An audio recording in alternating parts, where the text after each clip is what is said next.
Hello, everybody. Welcome to a special meeting of the Architectural Review Board. It's Tuesday, March 16th at 5 p.m. We have a packed agenda tonight, so I'm going to move you all quickly and possibly cut off applicants from speaking to keep you moving. So be forewarned.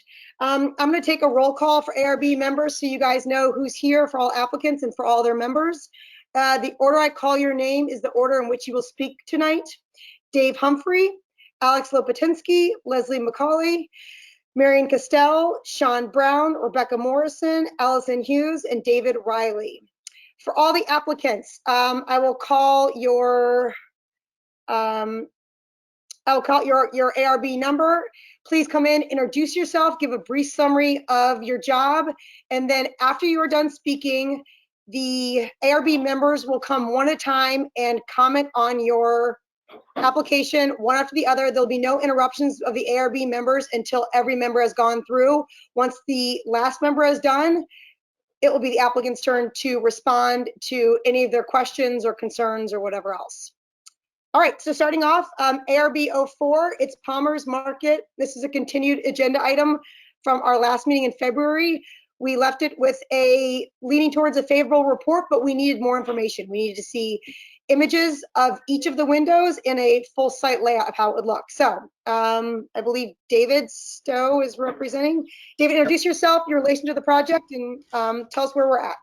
Okay, good evening. My name is David Stowe. I'm with Alpha Graphics of Stamford, Connecticut, and Palmer's Market is our client. We were the ones that would be preparing and installing the graphics.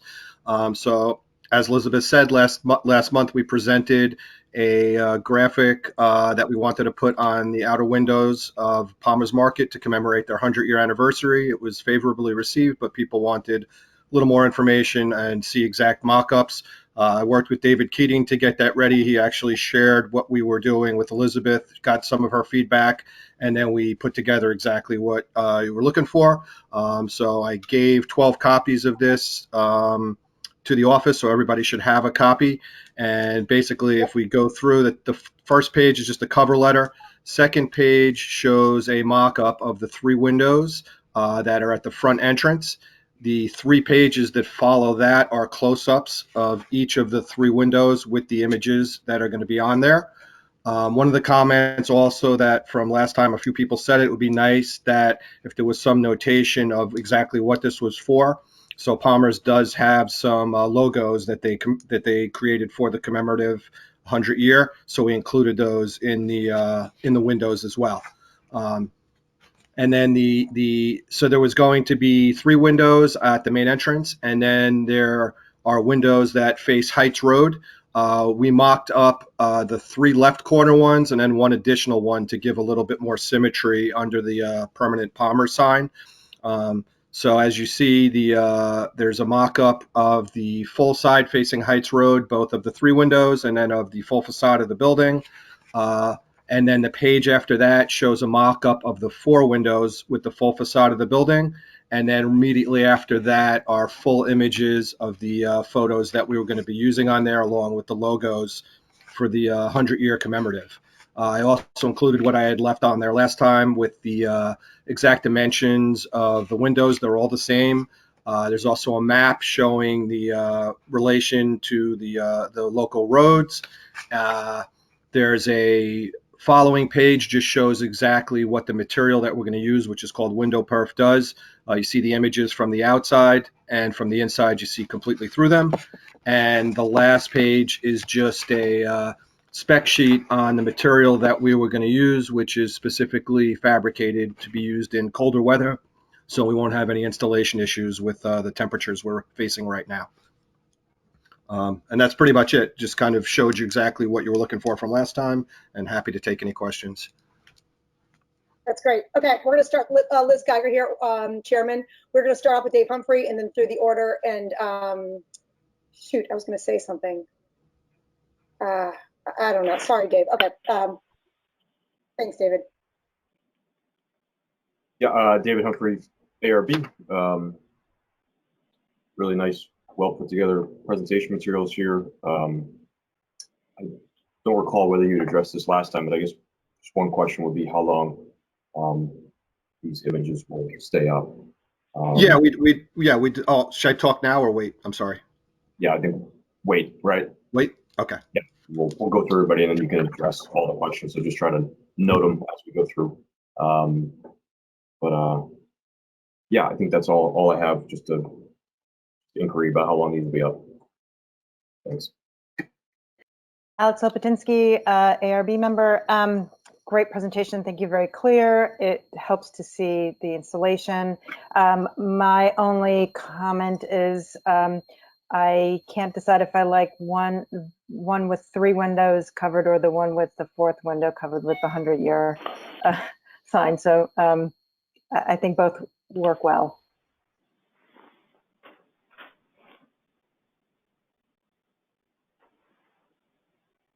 Leslie McCauley, ARB, great presentation.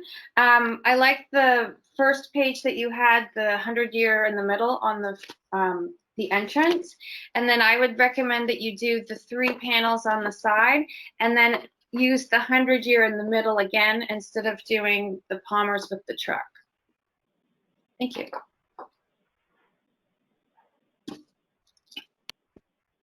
Castell.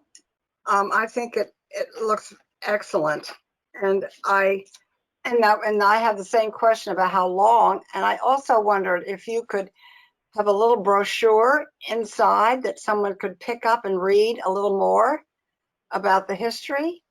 So it isn't all just the window experience. There may be something you could have on a chain or something like that to give more detail on the history. Sean Brown, ARB. I think it's a great presentation. I am for the 4 windows on Heights Road, and that's my only comment. Thanks.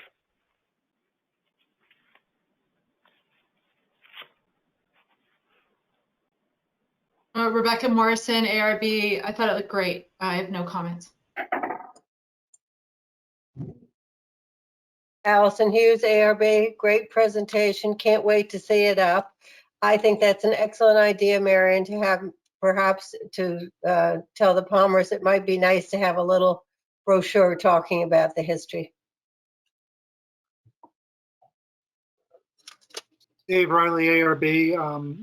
I think everything looks great. My preference as far as the Heights Road side is the 3 windows, and I kind of like the truck. So there's not a clear consensus on that, but I think either way it would be a fine presentation to the road.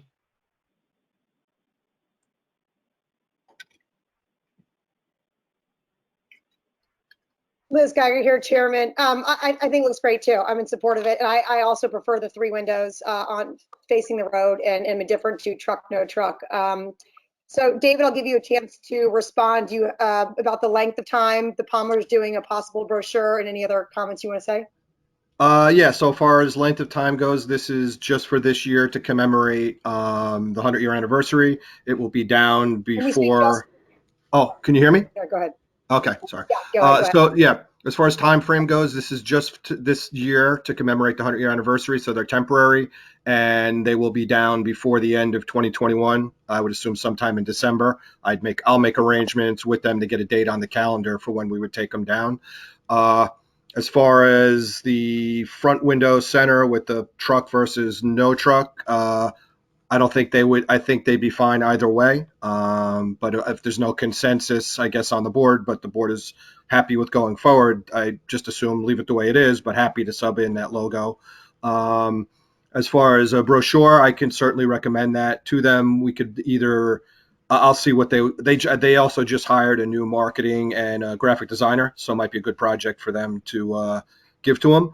But I'll suggest to them either doing a small brochure that people can pick up or something that we can do like on a laminated 2-sided card right by the window that would stay there permanently and people could just look at. I'm sure they'd be more than open to that. And I think that was pretty much all the questions. And it sounded like the consensus was more the 3 windows than the 4. Yeah, Liz Geiger here. Yeah, I think you have a preference for 3 windows and your call, Palmer's call on the look, truck, no truck. Right. What you guys like. Okay. Okay. ARB members, is anybody else that has any other follow-ups, questions? All right. David, that's a favorable report. we will get you a letter, but go ahead and proceed in the meantime, and you can work with Planning and Zoning, Dave Keating, if you have any questions. Okay, great. I'll reach out to Dave tomorrow, and thank you very much. Have a great night. You too, David. Appreciate it. All right, guys. Next up, ARB 03. It's 1020 Post Road. They're coming back to us with the outdoor patio pergola expansion. To recap, you guys, we gave them, we're heading again with a favorable report for these guys. We just want to see a little more details on what the lighting would be and fleshing out the landscape as well. With that said, Kate or David, do a brief introduction of who's on the call representing you guys. Sure. David Genovese here. Kate, can you hear me? I can hear you. Oh, okay, Yeah. great. So David Genovese from Baywater Properties. Kate Perez is going to lead this. She's with Baywater. And also we have Mario Fontana and P.F. Fontana, his partner in life and in business. And sorry, that's for Bodega. We have 3 of these tonight, so I apologize. This is just 1020. So Kate will present 1020, and then we'll do the other ones afterwards. Kate, do you need me to make you a presenter? Sure, that would be perfect. Let's try it. Okay. Trying to share screen here.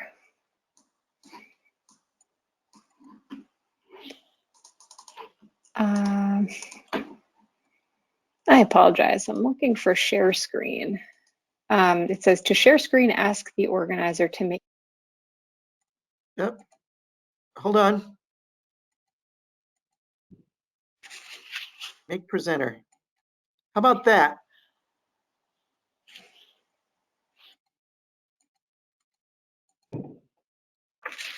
I think that's working. Hold on one moment. Yep. Good. Okay. Great. Thank you, Jeremy. This is Kate Perez with Baywater Properties, and much of this presentation will look familiar. We tried to kind of highlight the changes from the last presentation, and as Liz mentioned, we focused on updates to the planting and the lighting, which was really what we talked about as needing to be defined a little bit better at the last meeting.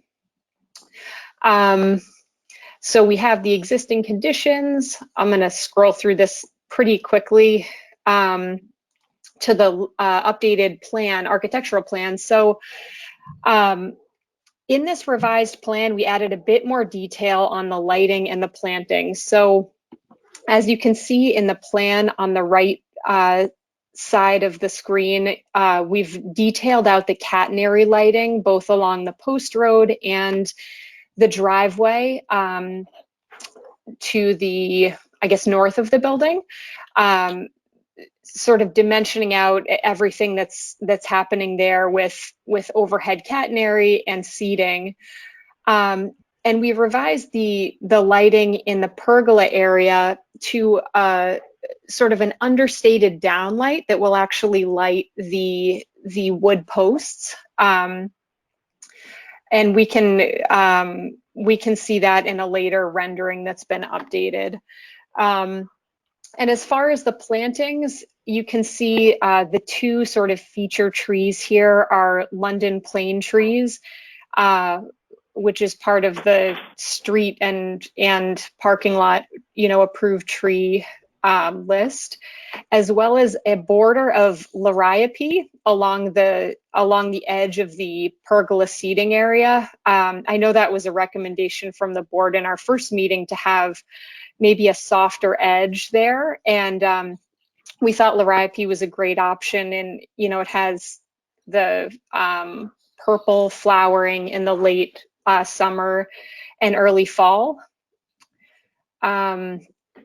We also added this view to just give everybody a little bit better context of that that seating along the driveway. And this sort of gets into the details, including that downlight light fixture on the pergola here, as well as some details about the planting and moving of the plants. So this gives you a better sense of the lighting in the pergola area with those downlights, and we're sort of envisioning a very soft light there. And then, again, the view on the driveway showing that overhead catenary that that we all saw along the post road this past year with the outdoor seating. And, we really loved that effect. And that's really the long and short of it. We're happy to answer any questions on lighting, plantings, or anything else.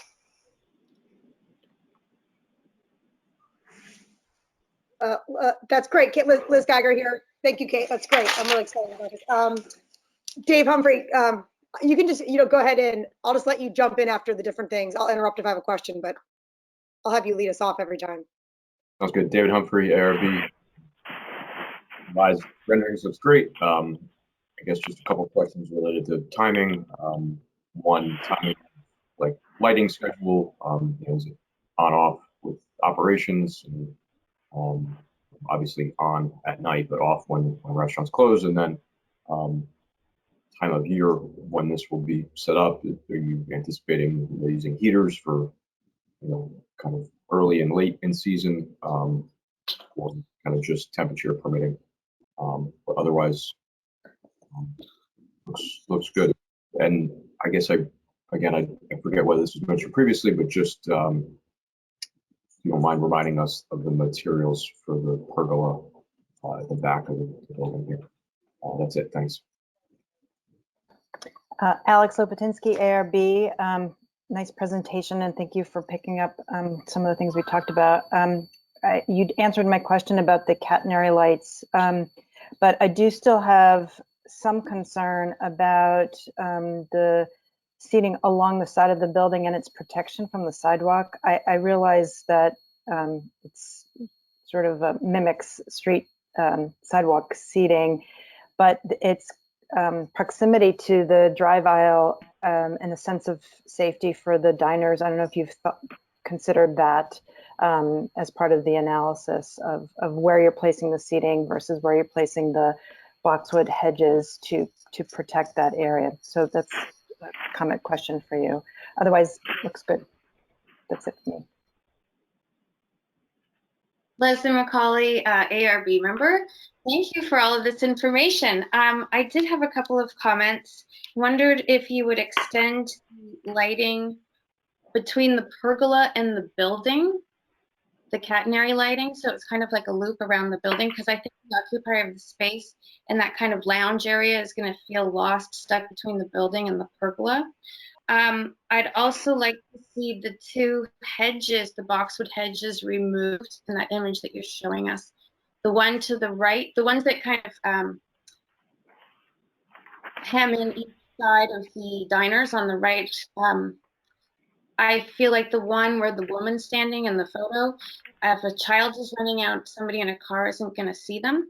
And then the other one on the post road, I don't understand why you put a hedge where you have other tables. Wouldn't you want that to be kind of like a flow between all the outdoor diners? I'd also add two more boxwoods back to that back entrance, one to the right where you have the that's right into the pavement, and then to the left of it, there's an open space with another boxwood there. Wondering if you would use the pavers, the sidewalk pavers in a more kind of like artistic way as the main entrance place where that woman is standing, maybe a spiral as a opening to the restaurant. And last question, wondering why the exarcifolia are not centered on the center of each section of the pergola. That's it. Thank you.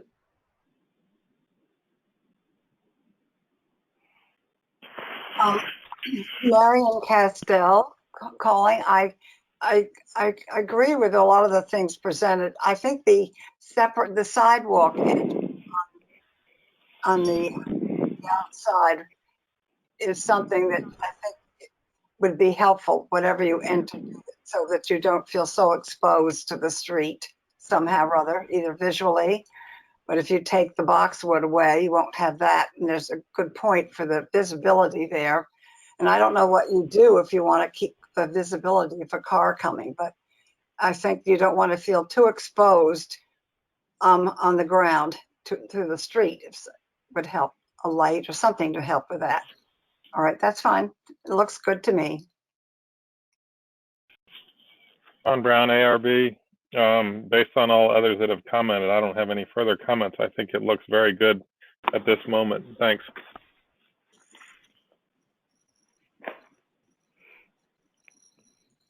Rebecca Morrison, ARB. I think it looks great. I just, the only question I have, but I assume it's true, is that there's no rendering of the front. And I just assume that it's the same umbrella, same table, same catenary light, that basically it looks identical to the side. I just, similar to Leslie, I just want to make sure that there's uniformity all around. Allison Hughes, ARB. I don't really share the huge concern about the sidewalk seating on the side there that some have expressed as feeling too exposed. I think if anything were placed there, it would narrow the area too much somehow to me. Also on the downlights, I would be concerned that the color of the tone of the lighting is not too, would never become too bluish or, you know, bright white lighting. It can look a little spooky to me sometimes. Other than that, I like the pergola. I think it looks very well. Thank you.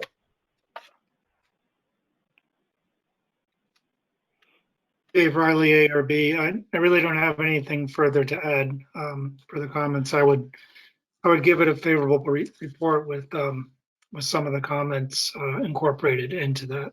Otherwise, looks great. Thanks. Liz Geiger. Yeah, I agree with the comments made kind of across the board from our team. First of all, by Kate and Dave, great representation. You guys are really thoughtful. This is going to be beautiful. 1020 is already my favorite spot in town. You can find me there pretty much 4 days a week getting a drink. This will only increase my likelihood. That said, I do love the number of the comments made about extending the catenary lighting between the pergola and the side. I thought that was a good idea, so you don't lose that entrance. I like the idea about pavers, kind of a unique layout of the pavers to mark an entrance there. I thought was a smart idea. I also like the thought about, you know, why I want to ask to you, Kate, about why you guys didn't center a tree along those pergola sections. If there was a reason for that, and also about the plantings that we had. I think as a board we had discussed this in our last meeting about some sort of shielding so diners don't feel as exposed to the sidewalk and the street. And you guys may have run out of room, but I want to explore that. I know Allison Hughes, you know, was impartial to that, but I think a lot of the other board members felt that was of a concern worth addressing. So that's another thing. And the other small comments about removing boxwoods and that stuff, I think are worthy if you guys are amendable. So that's it for me.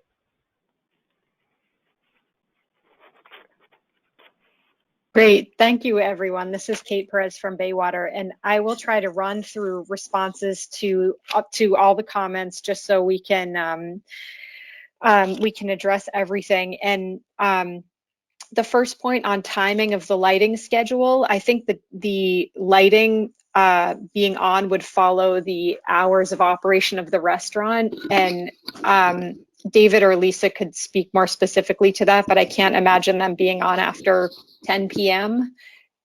David, is that a fair? Yeah, I think Monday through Thursday they're probably done at 10, and then you know, Thursday through Saturday they're probably on till 11 or so. They're not really.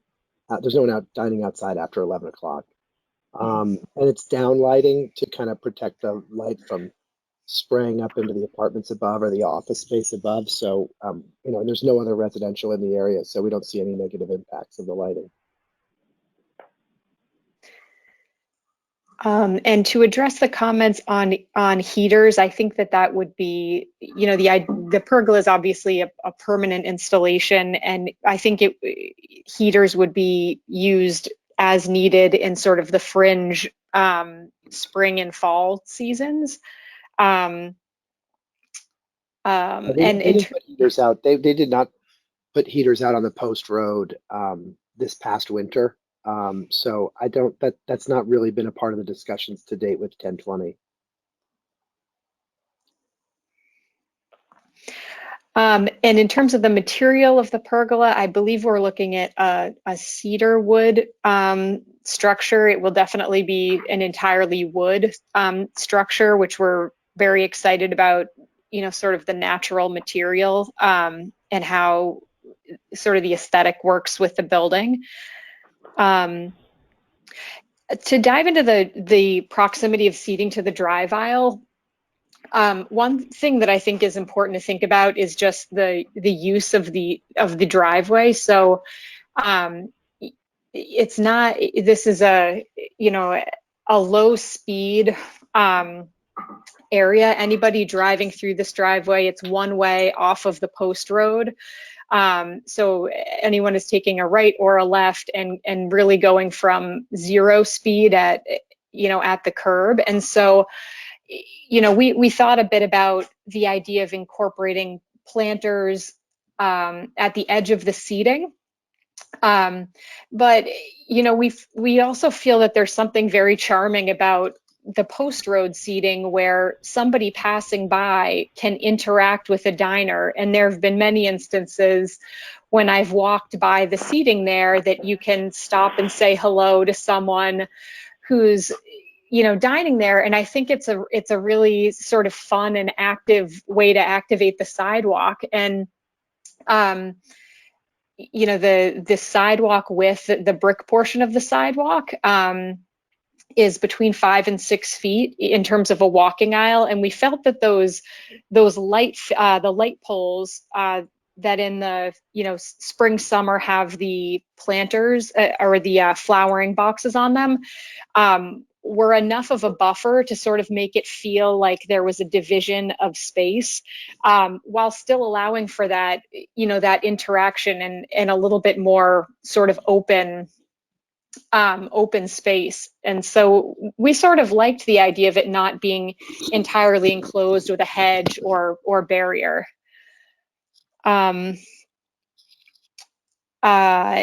In terms of extending the lighting between the pergola and the building, that's I think that's something we can look at in the lounge area. Can't we do that off the pergola though, Kate? Can't we just do that with downlighting, you know, off the those posts of the pergola? Yep, if we felt can. We wanted that. Right. And the other piece of this is when we were doing the lighting, we were trying to think of how do you kind of create a variety of experiences. So the catenary along the post road is very visible and it's a fun place to see people. And, you know, we sort of liked the idea of wrapping that corner. And we like the idea of the pergola having a different experience with the downlighting and just having sort of a different vibe. And I think that little lounge area, you know, has the same, it's a little bit lower level lighting. I believe there are 2 building lights there shown, but it's more of a subdued kind of lounge. Dark probably isn't the right word, but a little bit more, you know, less well lit area that, you know, that sort of creates a variety of outdoor experiences. So that's sort of where, and it's tighter than the area, you know, on the post road and the side that's that has the catenary white thread. I think it's too much personally. I don't like that idea at all. I also just to kind of address this, I don't like the idea of a different stone treatment at the entry to that back area. I guess I could kind of live with like tweaking the landscaping a little bit, but I don't like the idea of some decorated entry and swirl of stone. I'd like to kind of keep this subtle and simple. And I think the building, you know, just that's what we've done with the sidewalks around the building and the model block in the front. And I don't want to make it too fussy. Agreed. And the other thing, sort of looking at this pergola and the building, is 1020 as a building is so rectilinear, and it's a traditional building, and the pergola sort of follows that cadence of it's very rectilinear. It aligns with the window bays. And I sort of like that the paving pattern follows that sort of regimented, very linear pattern.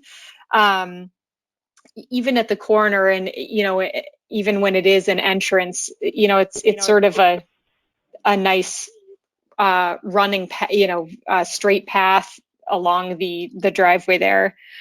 The comment about the trees centered on the bays of the pergola.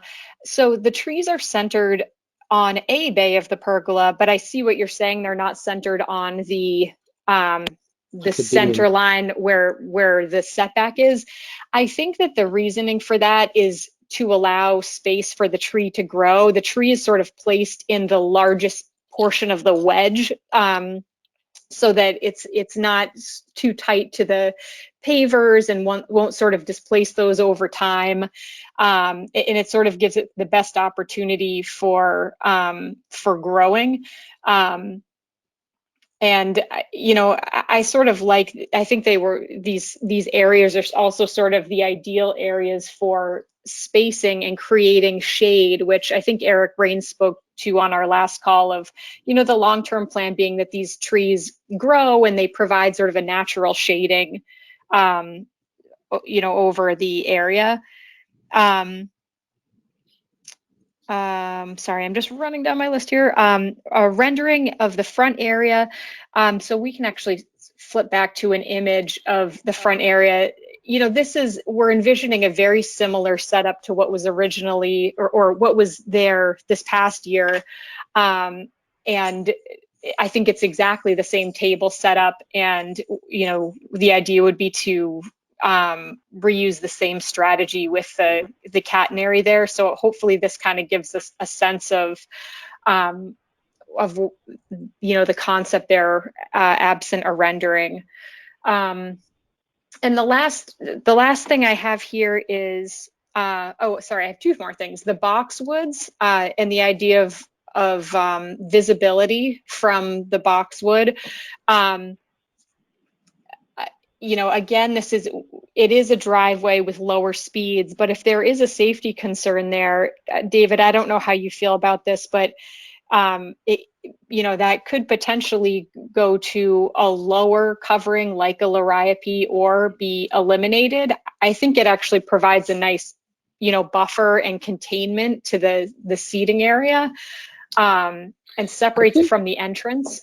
Well, I think that they, you know, I don't know exactly the program that the 1020 intends for takeout next year, but or this year, I should say. But you know, they did a lot of delivery from the back, and so you've got people kind of coming in and out from the entry. I think Eric's intent here was to kind of create some separation for the traffic that will be generated going directly into or out of the restaurant. So, you know, we could look at putting something lower in. I mean, look, we want it to be safe first and foremost, so we don't want to take any risk on that.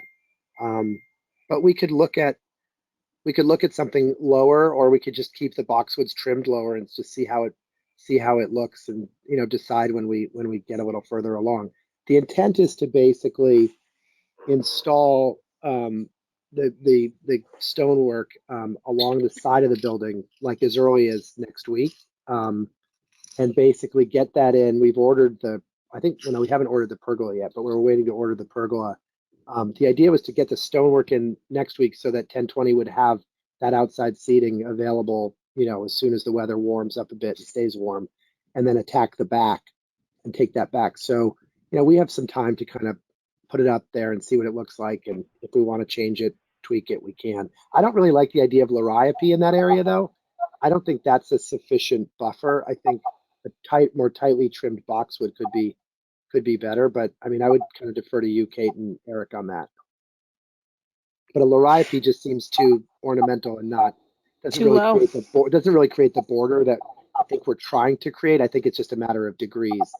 I take Leslie's point. Like, we don't want to create a sightline problem or a risk, but I think it has to be a little more meaty than that. One other thought is pulling back, it looks like we have about 4 low boxwood plants there, pulling it back by 1 and it just kind of creating a little bit more visibility at that angle, but keeping a more substantial plant there. And the last comment I had was about the downlights and the color, the lighting color. And I think the intent is a true white or a warmer than white color. And I think it's probably my fault in these renderings that it looks a little bright and bluish, too far in the cool direction. But the intention is harkening back to the first image of 1020 is a warmer light or a white light, but not too far in the bluish direction. All right, Liz Geiger, Kate, that's great. Oh, sorry, sorry, I didn't mean to We're cut good. you off. Yep. That was great. You and David always do a good job. You always have a vision. And, I love the dialogue, the pushback, not even the pushback, just the evolution that we have here. You guys make some great points, some great rebuttals. I understand why you want to do certain things and not. That sounds great. I mean, I'll open it back to the boards. Did any of you guys have any thoughts on that? Now, want to raise your hand? And I might first throw it back to Leslie and see if you have any ideas or thoughts about, like, particularly the boxwood border or any comments there to suggest. Yeah, Liz McCauley, ARB. I think Kate's idea of pulling the boxwoods back from 4 to 3 is a great idea, and maybe moving the 3rd one to the right-hand side of the gate, or the 4th one to the right-hand side of the gate, to really carve out that takeout area that you were looking for, and also to look into if you the actual size of the Platanus excessifolia.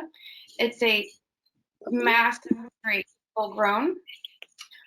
So I'm not sure if you want that many of them planted so closely together. Thank you.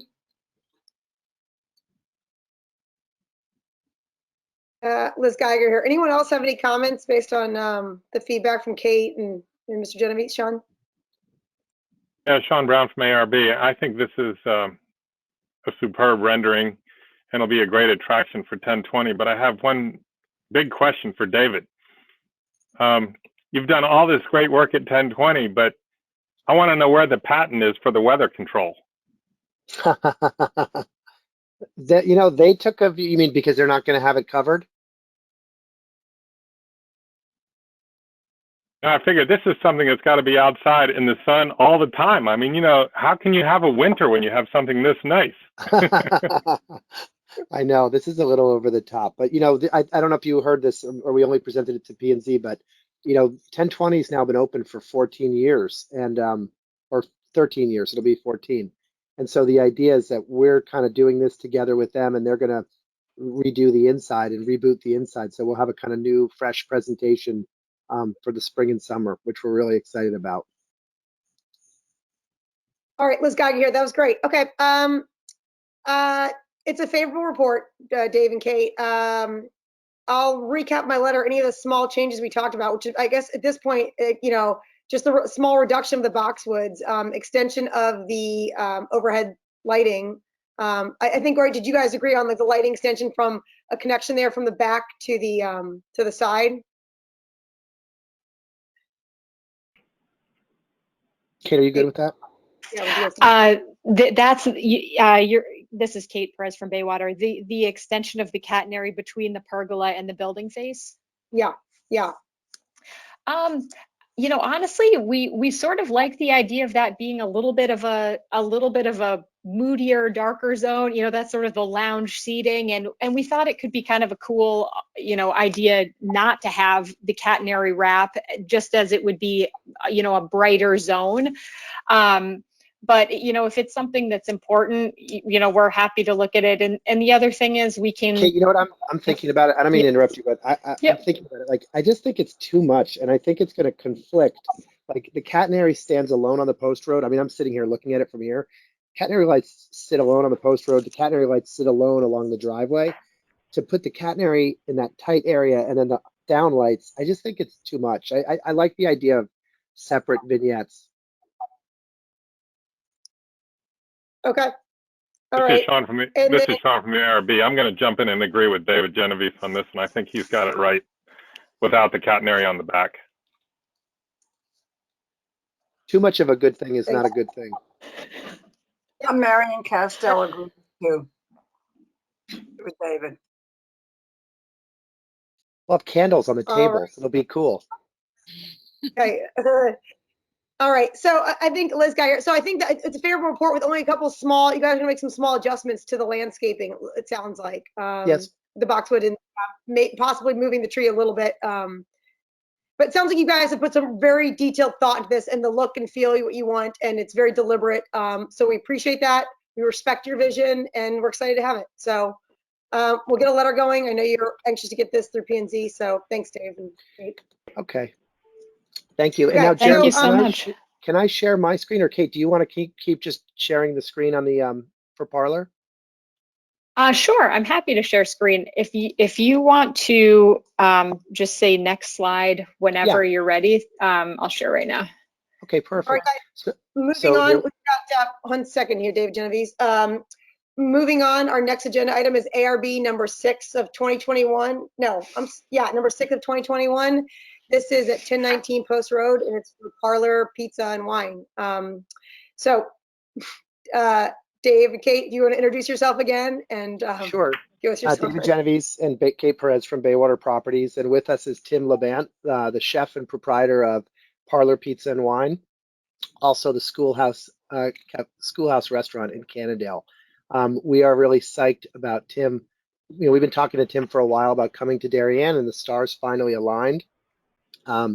He's gearing up to be open in a week or two to bring his great program to Darien.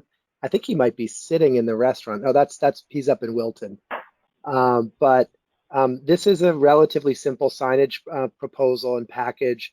I would like to visit on the idea of coming back. When we redid Jay McLaughlin's storefront ages ago, we eliminated a post road blade sign that existed up front for this restaurant.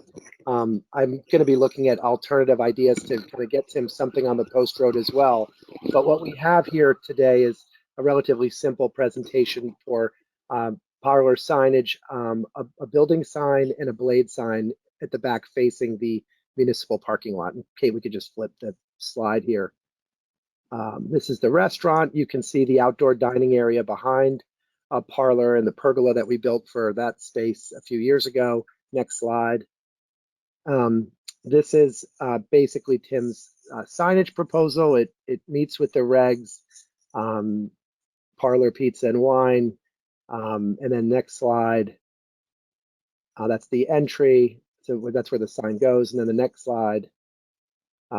This is the blade sign, a two-sided blade sign that I think on the next slide you'll be able to see where that hangs. It would hang here facing the municipal parking lot, and then also giving someone coming down the passageway that runs through the middle of the 1020 Post Road building an indication of where the entrance to Plaza or to Parlor is. And that's really it. It's a two-sign proposal. It meets with the regulations. We're using Tim's logo and his business name. The way he runs his business.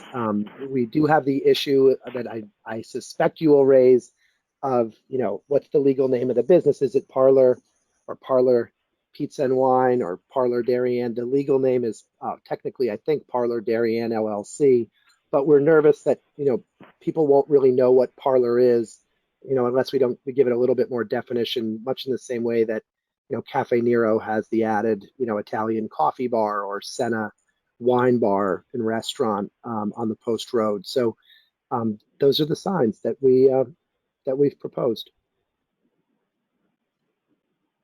Any questions? Do you want to run through the commissioner questions? I'll jump in and kick off the group here. David Humphrey, ARB, did have that question about the pizza and wine part of it. So I'll just bring that question up as others may as well, and we can circle back to it. Otherwise, the sign looks good. You can also just comment on materials. Looks like maybe it's wood, but materials, and then how the lettering is applied, whether if it's wood, it's carved, or applied onto a some sort of laminate board. But otherwise, looks okay to me. Thanks. Alex Lopatinsky, ARB. David asked the same questions I was going to ask, so I'm not going to repeat them. I do, as far as the materials for the sign, it does in your application say it's a wood panel with an aluminum overlay. I'm not quite sure where the aluminum is, particularly if the letters are vinyl applied. So if you can provide some clarity on that, that would be great. Thank you. That's it for me. Liz McCauley, ARB. It looks fantastic, and I can't wait to come try the restaurant. Thank you. Marion Castell, ARB. I love the lettering. I think it looks great. And I think pizza and wine is going to be necessary for clarity. That's it. Thank you. Sean Brown, ARB. I have no further comments and other than those that have been mentioned. Thanks. Rebecca Morrison, ARB. I think it looks great, and I think the pizza and wine is perfect. I think the size of the lettering and how it stands out, it's clear, and there is a distinction. So I say keep pizza and wine. Good job. I can't wait to go to. Allison Hughes, ARB. I agree with all the comments made so far. Dave Riley, ARB. I would say ditto to Allison. I guess one quick question is the lighting on the sign over the door. You have the flanking sconces, which will provide some light washing across the sides and the front, but I would have a little concern that it might, especially with it being such a dark background, whether there be some clarity lost on the sign. And is there any thoughts on that? Point. This guy here, yeah, that's everything, Kate and Dave. I'll add too that I think this is a perfect example of making an exception for our stringent rule about not liking additional copy. I think it's done tastefully here, and it serves a strong purpose where in a lot of other cases it doesn't. It's overkill. So that's my 2 cents on that. So go ahead. Okay. Respond away. Thank you. And Also, I send each of our houses tonight for dinner in order to get a favorable report here. have any of you tried parlor pizza before? It's extraordinary. You're going to love it. First question, we talked about pizza and wine. The verbiage question had come up a few times about the materials. Also joining us is Sonia Tralson of Baywater, and she's really the quarterback of this signage program. Sonia, they're putting a metal panel over the wood sign, and then it's painted, right? Correct, exactly. So it's a wooden sign. It's the original building sign that was made by Classic Signs up in Wilton, and then he's putting an overlay on it, and it's painted. It's not a decal; it's actually painted onto the aluminum. And I don't think that there's any intention of lighting the sign. We haven't lit those signs yet, and it hasn't been a problem. The 1020 Post Road building sign that is on the Post Road is not lit either, and it's that same. Mark Finley would be happy for me to call it the Finley green and gold inlay paint, and that has held up really well and has worked fine over the years. And so I don't think there's any intention of lighting it. So if it proved to be a problem, I guess we could come back and revisit it and maybe put something in the soffit above the sign, but that isn't the intent. And those are really all the questions. That's great. Marion or Dave Humphrey, you guys are off mute. You guys want to add anything else? No thanks, Marion Castell. All right. Great. Okay. We're so excited. Liz Geiger here, Chairman. Favorable report, Dave and Kate. I'll get you guys a letter as soon as possible, but go ahead and work with Dave Keating and P&Z and whatever you guys need to do. Okay, thank you. Tim, what is the projected opening date at this point? Probably a week and a half, 2 weeks. Great. I would say. All right, thank you. Thanks, Tim. You could pop in. We'll talk to you tomorrow. All right, love it. All right, sounds good. Take care. Thanks, Good night, everyone. Thank you. Okay, guys, next up, we got ARB number 11, 2021. This is Bodega Taco Bar at 980 Post Road. I believe you've got the same applicants presenting. So again, can you, for the record, present your names and your relation to the application and who all is on your team today? Okay, sure. David Genovese and Kate Perez again from Baywater. And then joining us tonight are Mario Fontana and Pina Ferlisi, partners in Bodega of Darien and Fairfield. The intent here, and I'm going to turn it over to Mario and Pina in a sec, but the intent here is to basically expand upon aesthetically the outdoor dining that we created in the municipal parking lot behind Bodega last year as a result of COVID. The response was so positive to the outdoor dining, and as you'll see in the presentation, we have other examples of towns nearby like Greenwich that have just done a great job, in Manhattan, first and foremost, of really expanding and enhancing and creating a great outdoor dining experience. And Mario and Pina would like to, take it up a notch. This land is not owned by us, so this is a bit more complicated a process in that we've had to present to the Board of Selectmen, who control the municipal parking lot, to ask permission to do this. So that presentation happened a week or so ago. We also have to go to P&Z to talk about it, and so we'll be doing that as well. But I talk too much, and so I'm going to turn it over to Mario and Pina, who can kind of walk you through this. And Mario and Pina, if you could just indicate when you want us to turn the page on the slide too, that'd be great. Okay, thank you, David, and thank you, everyone. We're coming up on 10 years in Darien, but nothing, of course, prepared us for last year.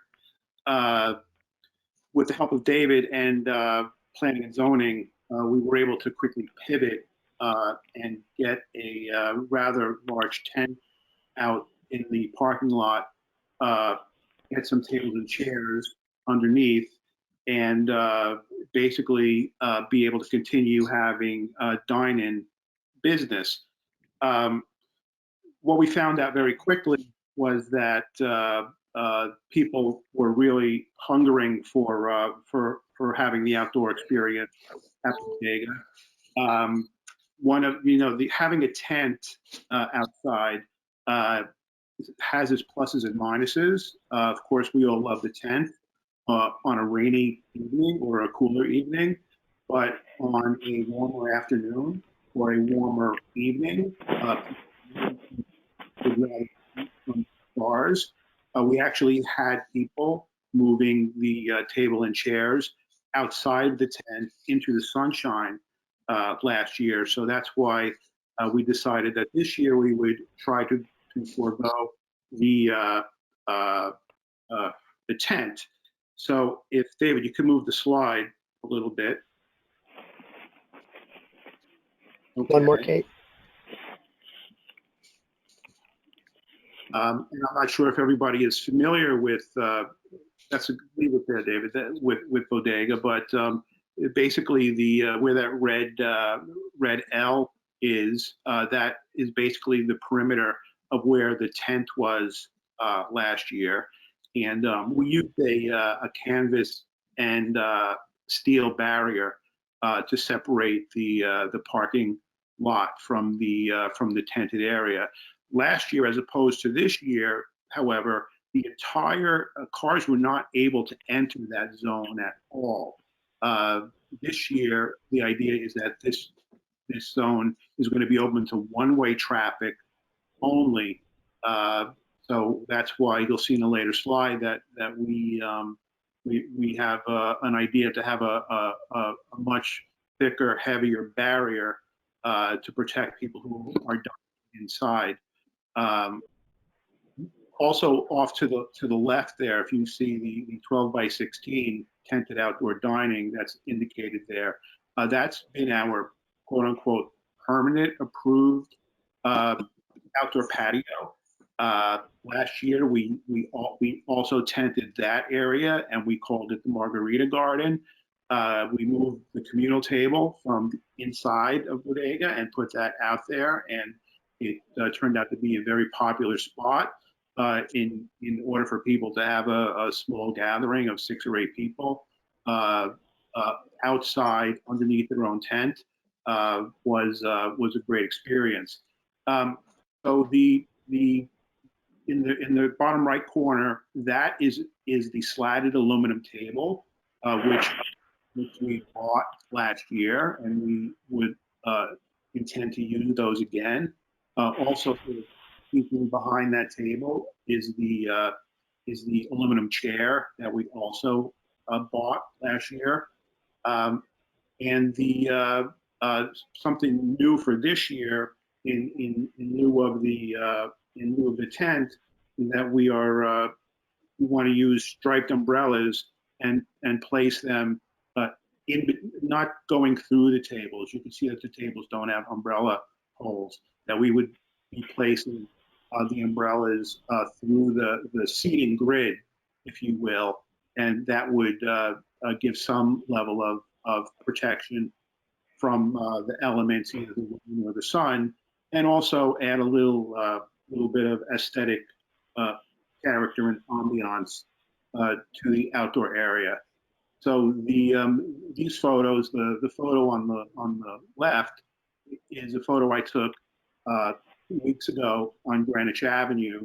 I think that's the Little Beat restaurant, and you can clearly see in that photo that there's a concrete barrier protecting the diners from the traffic on Greenwich Avenue.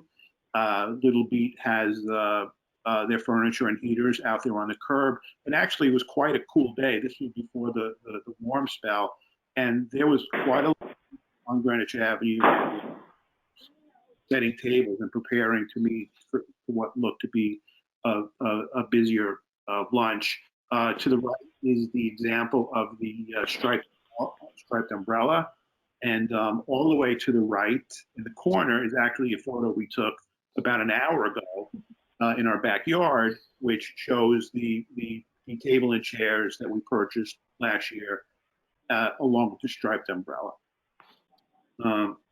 Okay, so I think that is it. So we are ready for any questions. Mario, could I just add, I think, isn't the intent also though to put the Jersey barriers up to make it safe, but then to also dress it with shrubbery or some kind of landscaping to work with Nielsen's or one of the local gardening centers to try to soften the Jersey barrier with, you know, some well, bushes like that? The answer is yes, David. I mean, just in that shot right there, obviously what could have happened is that, they could have used much shorter barriers, maybe a 5 or a 6 foot barrier, put a planter and a 2 or 3 foot planter, and then continue with the Jersey barrier. So the Jersey barriers are not so continuous. Obviously they're not the greatest thing to look at. Let's say it's a big improvement from the orange highway cones that we lived with last year. So yeah, but the intent is to enhance them aesthetically with landscaping and planters and create a nice aesthetic. And I think it's important, I want to add, it's important to recognize like the 1020 installation is a permanent installation on the land that we own. So this is very different in that, this is on land owned by the town. The town of Darien has been extraordinary in its, support for local businesses and working together with us. I'm really proud of the fact, all of us, including you guys and P&Z, I'm really proud of the fact that, we helped so many people kind of get through the tough times of last year. But the intent here is we've asked for permission to do this for 3 years as an experiment, with each year it being reviewed. So this isn't a permanent, this isn't at this point a permanent installation. It's a seasonal trial basis to see how it goes and to give Mario and Pino a little more confidence in, dressing it up more than they did in years past, and just try to enhance the experience of the customer. So keep in mind, this is more of a trial idea than a permanent installation. And as you think through ideas and refinements, understand that we're trying to do this in in a cost-effective way, but we're trying to make it really nice. Yeah.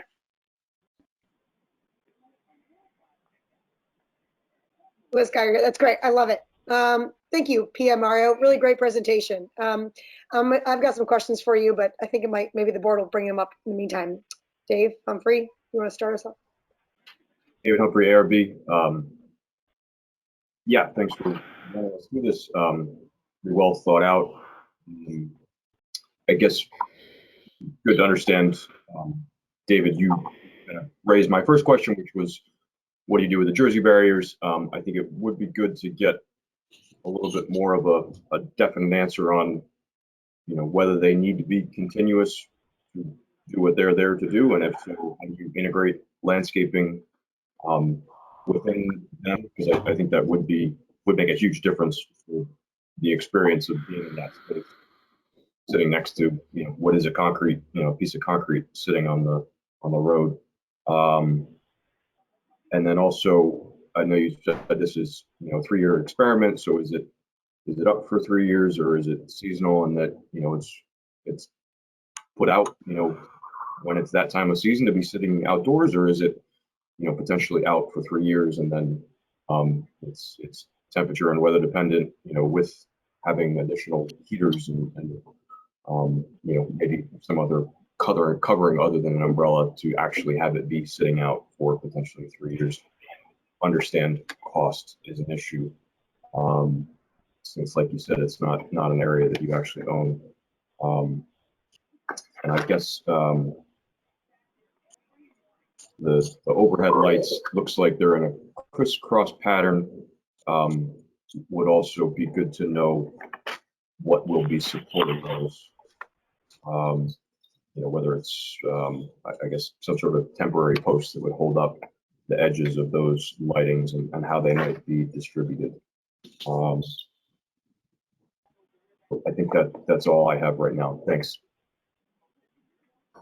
Alex Lopatinsky, ARB. Looks like you guys had some fun with the umbrella designs and the tables, and I think that, and that's, it's a great start. I think that you have an opportunity to take that fun to that Jersey barrier. One of the wonderful things I've seen come out of COVID and outdoor dining in Manhattan is how some proprietors have really taken to dressing up that barrier between the street, the cars, and the diners. So whether it's planter boxes that sit on top of the Jersey barrier or other decorations, I think there's lots of opportunity here to create seasonal changes in what that could be in that decoration, to tie it to the fun umbrella designs and furniture that you're proposing. I think that the question around temporary was answered, so it's kind of a multi-year temporary rather than a 1 year or a seasonal temporary. So I think it's important to understand that if it is up for 3 years, that the aesthetics are addressed around that enclosure. And I have no issue with the Jersey barrier. I just think it needs to have a facade put on because it's lacking that. And I had the same question David had about how those catenary lights are supported. Thank you. Leslie McCauley, ARB. I was hoping that you could go to the seating diagram. Perfect. So I noticed that the parking spot to the left of the 6-foot walkway isn't going to be used for a car. And perhaps the second one as well. Are you able to kind of move into that area as well? That's it. Thank you. Marion Castell. I like the umbrellas and I like the square tables, and the lighting. I think I'm not clear about what kind of lighting really. Is that going to be a harsh light? I think it should be good to have them soft and welcoming. And are you planning to use the tall lightings that's represented in the precedent images in any way? I'm not clear about that. But, and I'm also wondering if you have any heating ideas in the cooler weathers that would be put into this area. All right, that's my questions. Thank you. John Brown, ARB. Looking at the seating diagram, I had the same question Leslie had for the parking spots on the left, and then I'm really concerned about the parking spot on the right because if it becomes one-way traffic, that's going to be a hard swing into that one spot. And reflecting on the Jersey barrier piece, I think that the car's doors are going to open up into that, and I think a softer separation or some greenery there would help. But I also looked at, pushing the whole seating arrangement 1 foot to the left and make the walkway 5 feet instead of 6, or maybe 4.5 feet wide to give you an extra foot into that last parking space so that the car doors can, first the car can turn into the parking space as they swing wide around the car in the second space, and they can open their door without hitting it onto a concrete barrier. And then I looked at the same thing and said, maybe you should push it back towards the building a little bit so that that first or second unused space on the left can be easily driven into as the cars come around that one-way stretch and drive straight into that space. I just think that the barrier is sticking out too close to that line, and I think that there are going to be some tires that hit it and some car doors that hit it, depending on which side you're on. So my recommendation is to shift the seating area to the left by a foot, 1.5 feet, and move it towards the building by 6 inches to a foot. I know that creeps in on your area floor space, but I think it would be safer for the outside use. Those are my comments.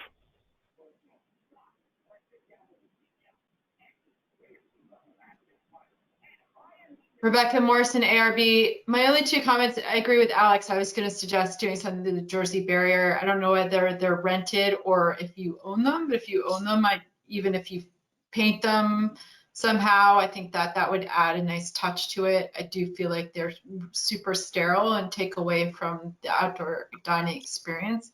And the only other question I have is, if those umbrellas are freestanding, what's the base and how solid is it so that we can make sure that no one gets hurt, whether it be by wind or someone knocking one over? And that's it.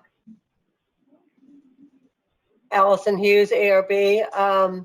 I agree about the Jersey barriers. When I was looking at the one image, I think those toss pillows are great, and something multicolored and fun like that. If those Jersey barriers could be painted or decorated in some manner. You've done such a great job and inventively and always in your inside decor that I trust you could come up with something really fun for those.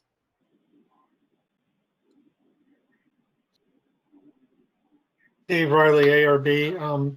I had a similar question regarding the umbrellas. It would be very helpful to actually have them mapped out on the plan to see where they would be situated, what kind of base they would have, how does that obstruct your circulation?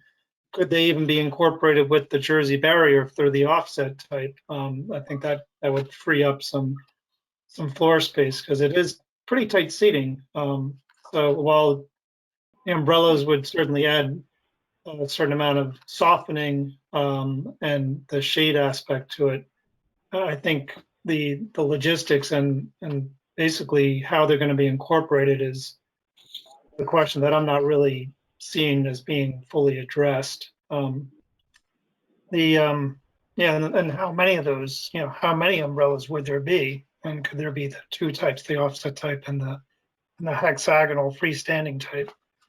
Also, you show this nice grid, I guess, which was used for layout. It raises the question for me too, is for the ground cover, is it just going to be the asphalt and you see the lines for the parking, or is there any thought as to whether any sort of temporary platform could be used? You see it all the time at outdoor events where like a stage platform is put in and it's just panels that are laid down.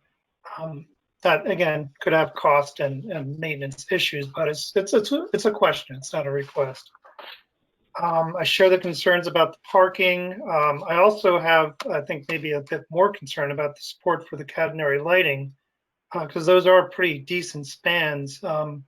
Whether, you know, if they're posts, I think they'd have to be substantially anchored into the ground, which would mean really putting a footing in and making it so that, you know, possibly even electrical has to be run through it. How are they attached to the building? How is this also impacting the neighboring establishments? Because you know, you've got upper crust there as well, and just looking at the aerial on that, and forgive me for, you know, not going there enough, but there's not just bodega there. There's these other establishments, and what are the impacts on those? Hopefully, it would be beneficial overall. But would there end up being shared seating? Does somebody walk out with their bagel and their coffee, see the seating there, and take a seat? Or is that really designated for a bodega? And would there be any issues with that happening? I'm done. Liz Geiger here, Chairman. Thanks, guys. I mean, there are only so many good questions here. I'm going to add to just a couple more. Mario and Pia, I hope you guys are hanging in there. You guys do a great job. Despite all the questions, we're still very positive and favorable about what you guys are presenting here. So stay with us. In addition to what concerns the rest of the board brought up, I have a few small ones. One is about the umbrella. The picture you showed, the black and white striped umbrellas had a white metal under trim and base, and the one that you showed in your picture was black. It's a small difference, but I really like the white. If you've already done the black, great. But if the price difference is nominal, I think the white one really keeps things light. The other thing is about those jersey, the barriers. I think it's fantastic they're there, because some of the people coming out of 1020, I mean, out of the Goose and Bodega at nighttime really should not be driving a car around that corner. So those barriers might get used more than we like. But going along with the idea of decorating them, if you don't own them and can't paint them, maybe some idea of planters on top, or some sort of drape material, or like, you know, fabricated flower artwork, some faux, something you can drape over it temporarily. And, you know, as one of our members said, seasonally kind of change up with your colors. I think that could be fun to really increase the decor. My other question, two more questions. One is, what is the lighting going to be in the tented area? I haven't been there yet, so if that's already been said, I apologize if I missed that. And my last question is, where's the Refuge Center going? Again, I haven't been there in a while, but I remember there was always a large Refuge Center at the end, that last parking lot shown on this drawing, the very bottom one. And it kind of smelt a lot. It would blow into the outdoor seating, particularly that old patio area. And I wondered if you guys had gotten any approval with your work with the selectmen and municipality. This might be a Dave Genevieve question, but if you'd gotten possibly any approval to shift the location of that to improve the experience there. Okay, that's it.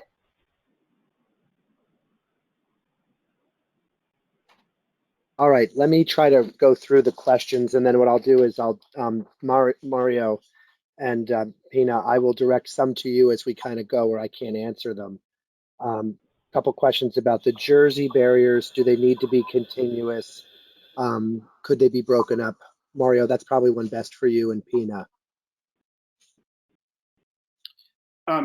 We think that there are solutions to having the continuous Jersey barrier. The solution that I had just brought up in terms of, you know, interspacing them with planters is something that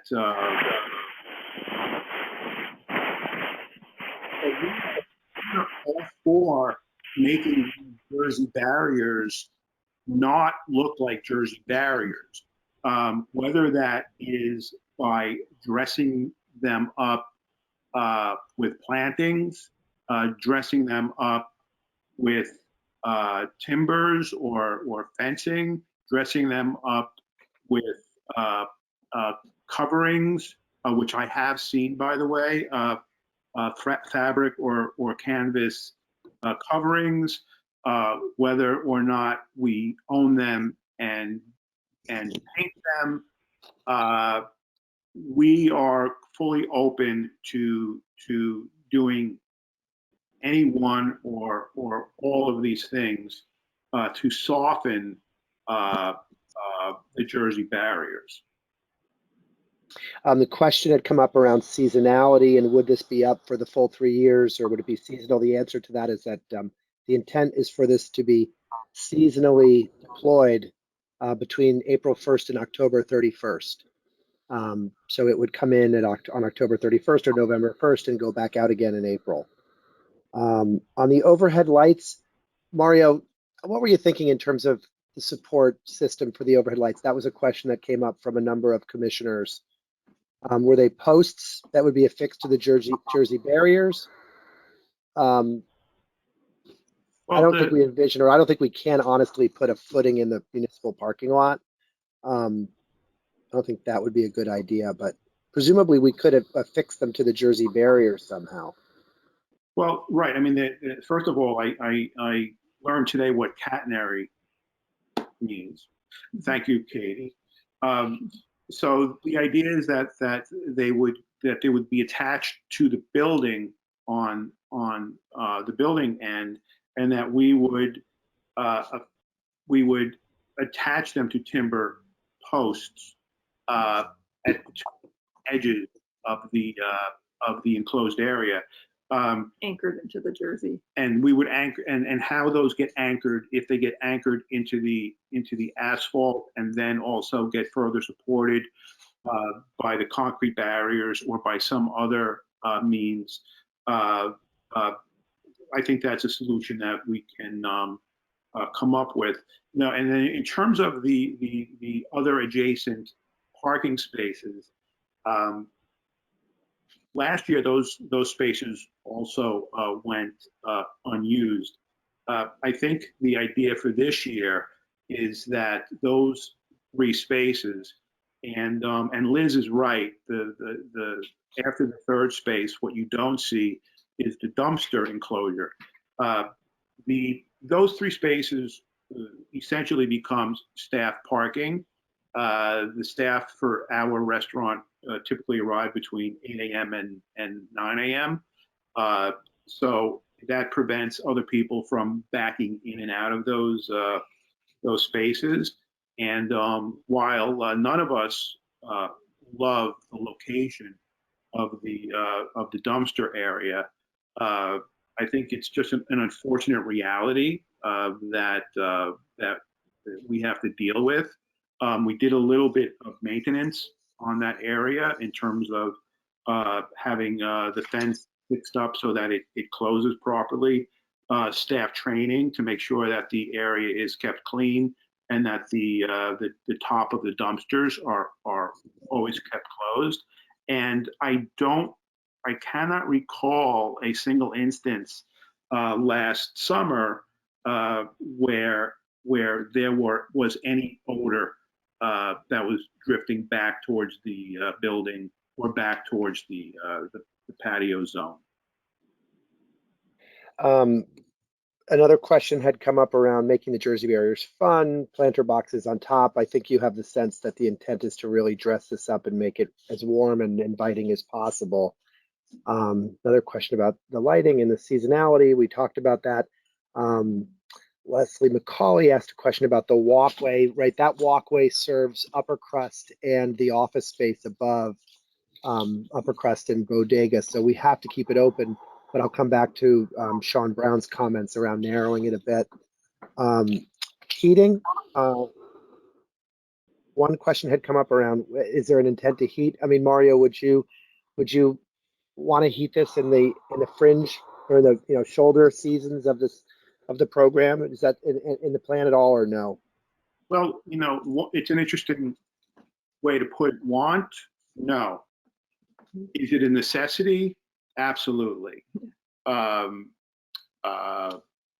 So during the shoulder season, basically what happens is that we replace the umbrellas with the heaters, and that at a certain point in time, And we always remember. I could tell you the weather for the last 9 May 5th because that's Cinco de Mayo, and it's never warm on May 5th.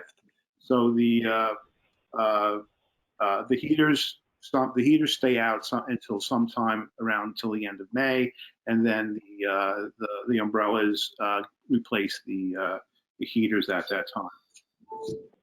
Okay, and then the color of the light was a question that had come up.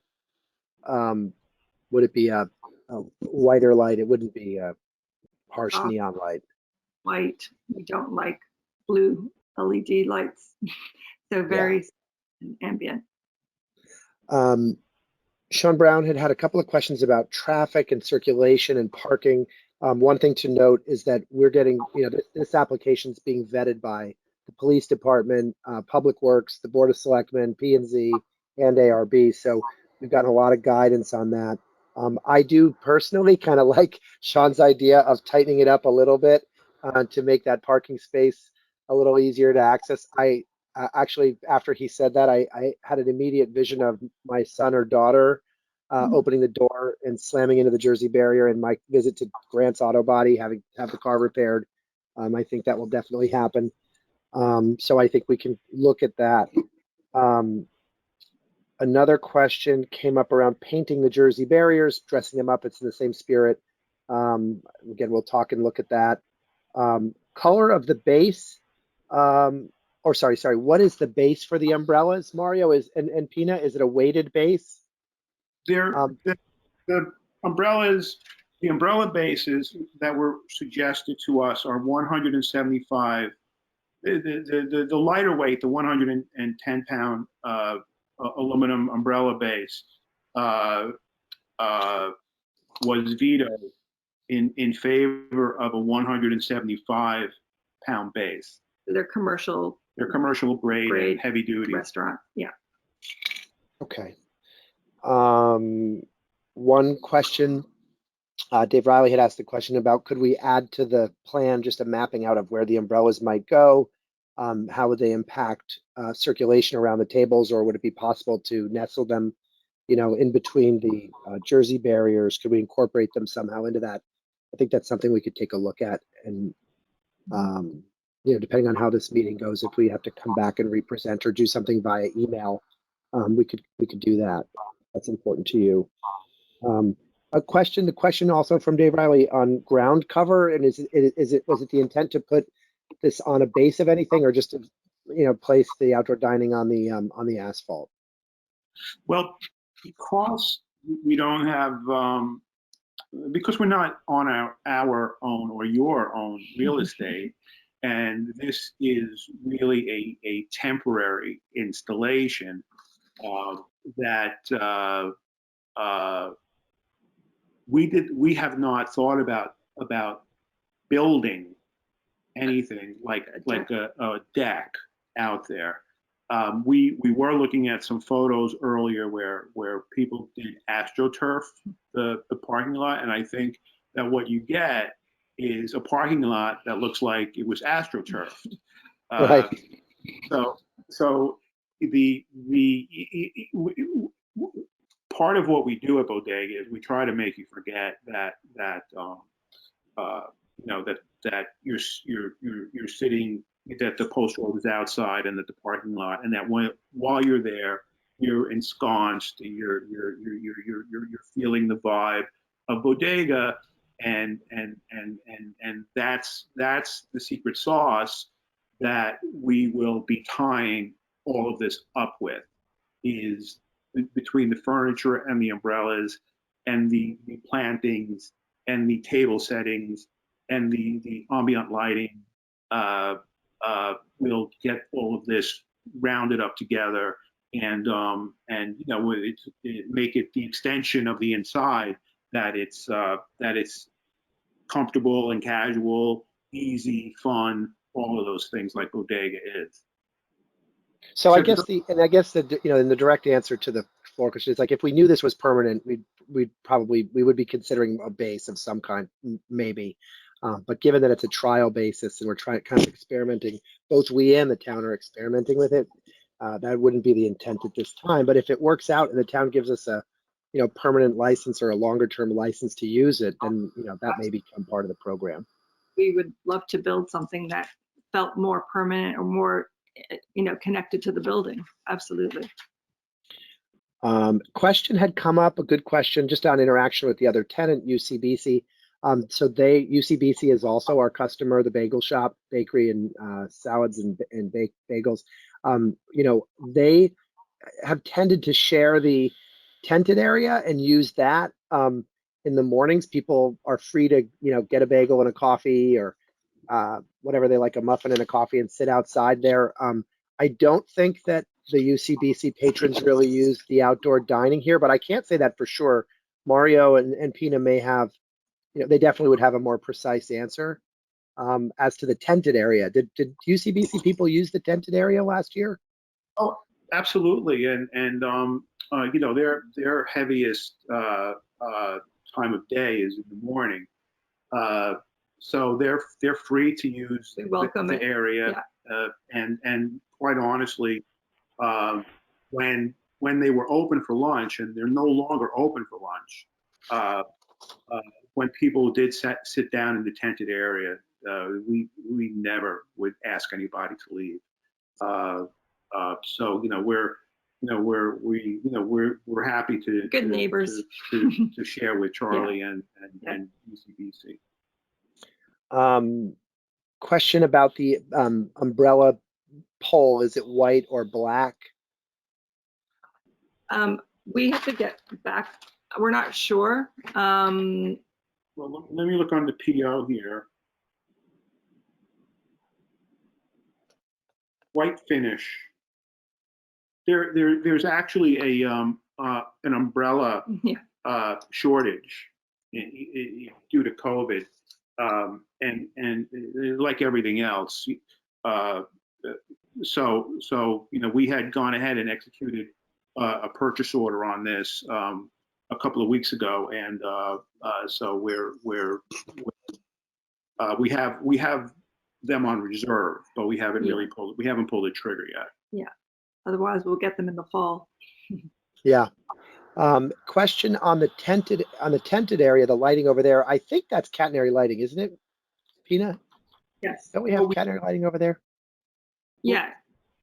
And that's been up for several years now, with no negative impacts on neighbors and no issues. And my eyes are bad, or my handwriting is bad, and I can't read my last comment. It says, where is, oh, it's about the garbage. So that, I think we answered the question on where the garbage is located. Those are our answers to the various questions that were presented. I'm happy to answer any other questions that those answers create. As I want to additional comment, David Humphrey, ARB. I've been here a couple times to your outdoor seating. It was actually my family's first dining experience in about 9 months after COVID got lifted a little bit. So that was glorious. One thought thinking about that, if you expect or anticipate patrons coming from the parking lot to this area and having that little kind of hostess stand and therefore kind of congregating, potentially waiting for a table here versus what they would do normally inside. I wonder, to Leslie's point, since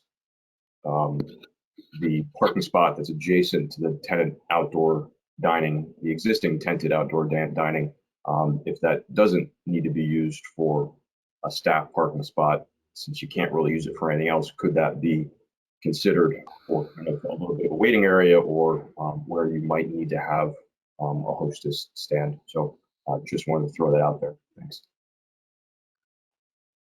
So, right. So, like I said, and David, that last year the entire area was closed, and that was we actually did have tables there last year for waiting. For people who were waiting. Yeah. What we're trying to walk a fine line here with the town in terms of we don't want to hog more parking spaces than we need to.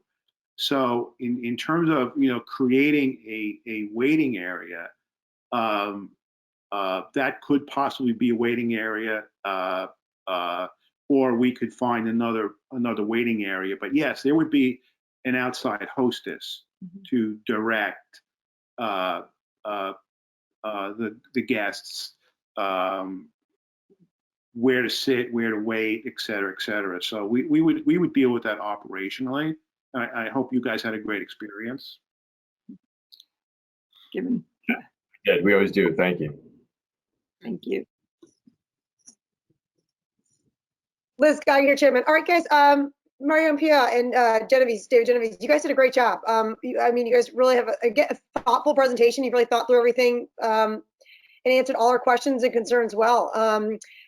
We don't need to see you again. I'm gonna go out there and say favorable report. We really appreciate this. Genovese, I'm sure we'll be in touch, but I know you guys have a lot more approvals to get through. It's favorable from the ARB. I know you still have to go through planning and zoning and get all their approvals, but on our end, we will submit a letter to planning and zoning and say that you guys have our support in this project for the things we were able to look at. So thank you guys.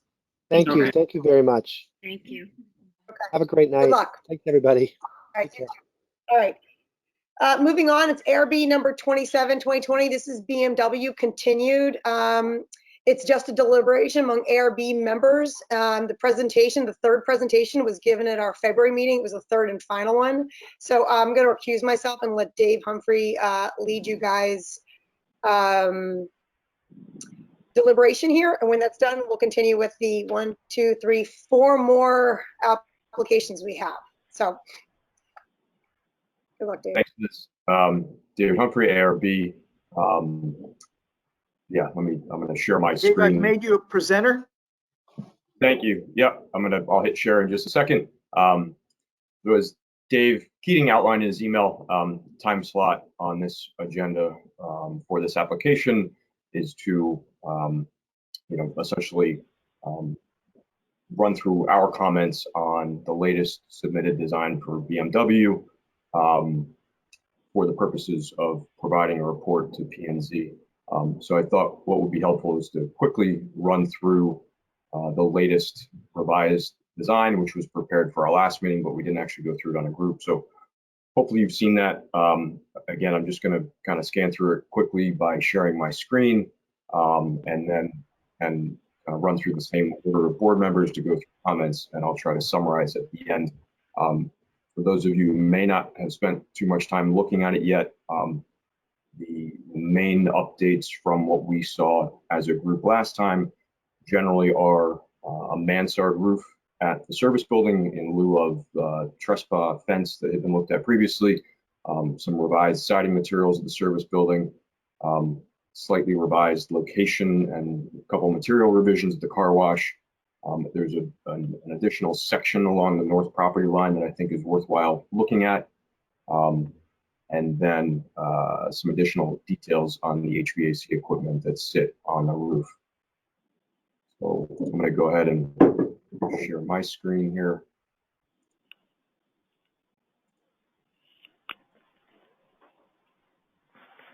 This is first slide is existing site plan.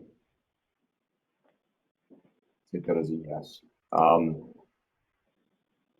So just scanning through here, I'm going to stop on a different rendering to look at that mansard roof. Showroom renderings, which we've seen.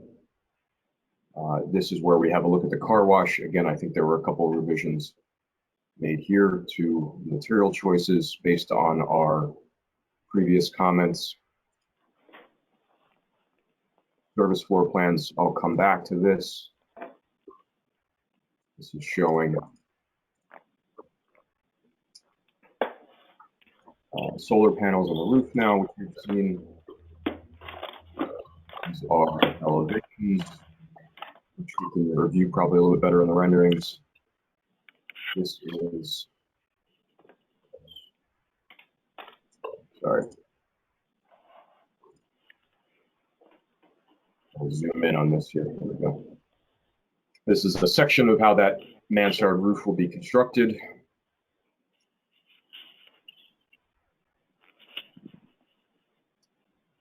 And here we get into the renderings of the service building.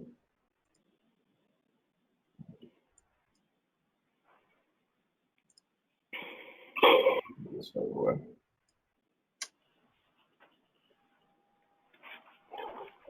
So this probably is the best shot of that revised design now, where we have truss fencing at the top of the service ramp, and then this is the new design of the mansard roof they have proposed.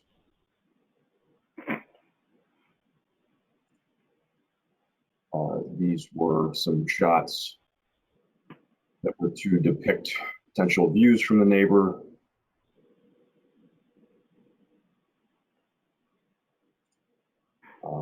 This was a revised board for the materials selections that have been made. This we've seen before, the ground face block. This was the existing lighting that's in place now. The new lighting plan, which we've seen. This is a depiction of the lights that they've selected, which are the dark sky lights. This is the latest planting plan. We'll come back to this in a second.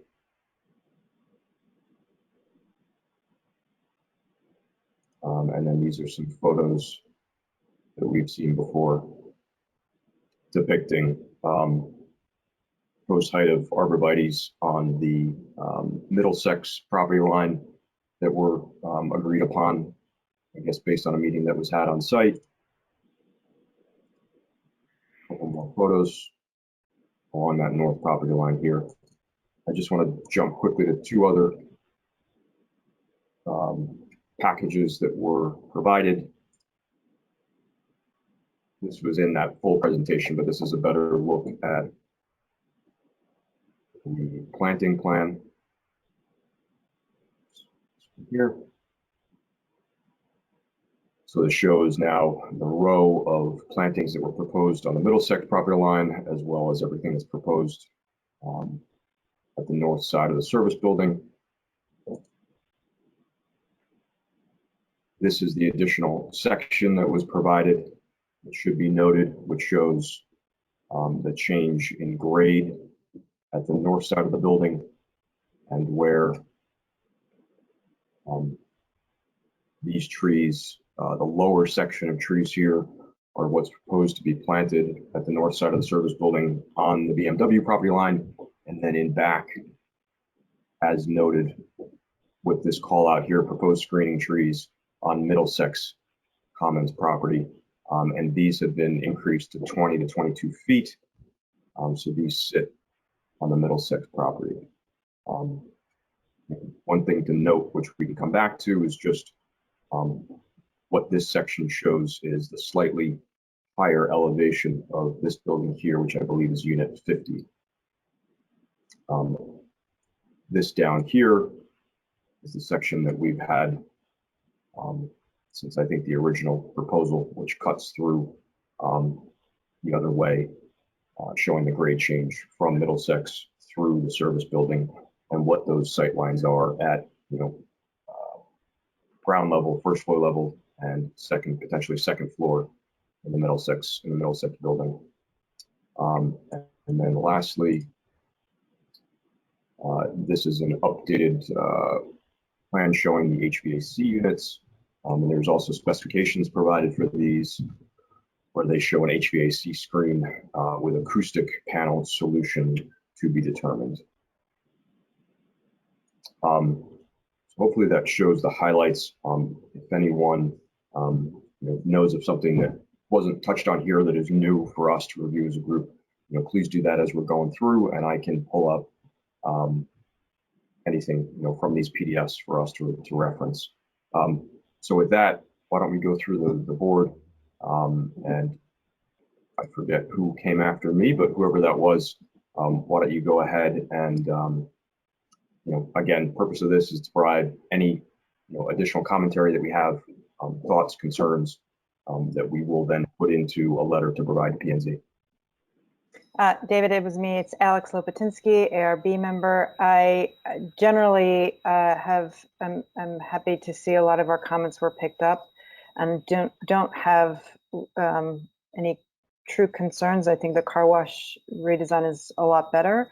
I understand why the mansard roof was put in, and I do understand that it is using residential asphalt shingle materials to soften the materiality of the service building adjacent to the complex. The only question I still haven't been able to, and I couldn't really figure out, was the mechanical units that sit on the service area and the screening for it. Where does that screening land? I don't think it's shown in the section drawings of the building, David. So if there's a way we can just clarify that there will be screening for that, and that in addition to the wall that sits on top that basically encloses all the parking on the roof, that's also screened in the same manner so that it isn't seen. Those are my only comments. Leslie McCauley, ARB. Couple of things that I wanted to add. Continually, they still haven't changed the tree pits at the front. They have a number of the same species, so they'll need to look into that for the street trees. Again, I'm not, our tree report says that it's supposed to support diversity because they have 51 arborvitae. I'm not confident that they used the right tree in their screening of the garage. And I'd like them to pledge to replace any dead trees after the year warranty wears out, and replace them with trees that are equal size. Thank you.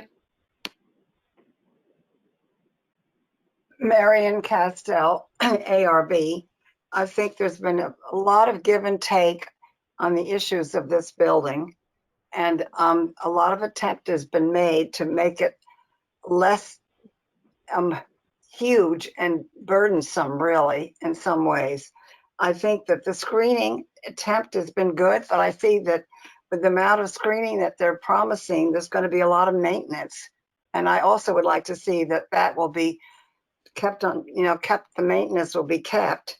And the sight lines, I like the way that's been shown that they will be, and hopefully that is correct, and the maintenance will keep the trees in the way that we understand it. The lighting, I wasn't clear whether there was ever any time during the night when there's lights are completely off. Probably not because of the parking, but what you have to think about is lights all night, and that's not clear to me. It probably is here and I don't see it. The noise is another issue that I don't remember how that was dealt with. I'm thinking in terms of the neighbors, of course, that's the main concern.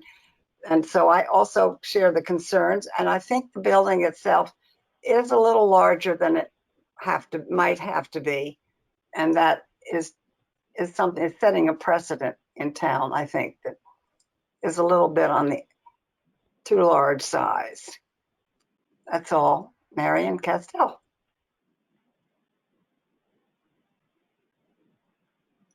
On Brown, ARB. I don't have too many comments, but just to address one of Marion's, that I think they commented on the walls of the building and then the mansard roof is to be filled with sound insulation. I think that's one of the comments they made in an earlier presentation. So I think they've addressed that issue for the sound on that particular area of the roof. That's only my comments. I mean, otherwise, I think they've done a good job in complying with a lot of the requests that we've had.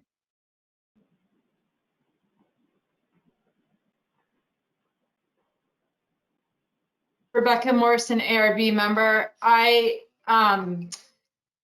agree with Marianne. It seems to me that they have addressed a lot of the issues that we brought up, but the massing just looks too large for a residential area and too close to it. And that, to me, I just can't imagine this getting built and not setting a precedent for our town that larger things are to come. That's it. Allison Hughes, ARB member. I think BMW has been quite responsive to our concerns. My one concern still is the ramp to the parking overhead, and if some special considerations could be made for noise abatement with that. I think maybe David had mentioned some sort of asphalt, or I forget exactly what it was, but that would be my major concern, noise abatement with the parking, with the ramp to the parking.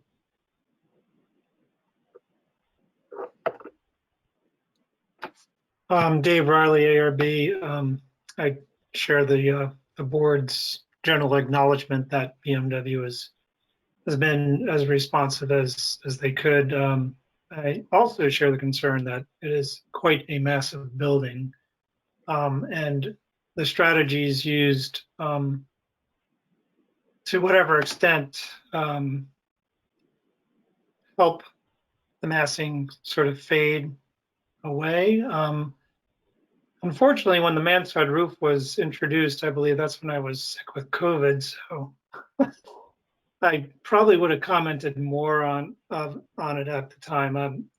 I wouldn't say that I would reject it, but I'm not a fan of it. But I tend to go more toward modernism and more modern materials that can still achieve a reduction in the perceived massing rather than just putting a sloped surface with asphalt shingles on it. But that is a comment, and it's not, I think, anything that I would point out as a directive or any sort of requirement on my part. That being said, I applaud the use of the solar panels, and I think that addresses, I think, broader, longer-term concerns about how much this service building will actually be used for combustion vehicles and whether it will transition to more EV. So however they might address that in the future, I suppose we'll look at it then. Thank you.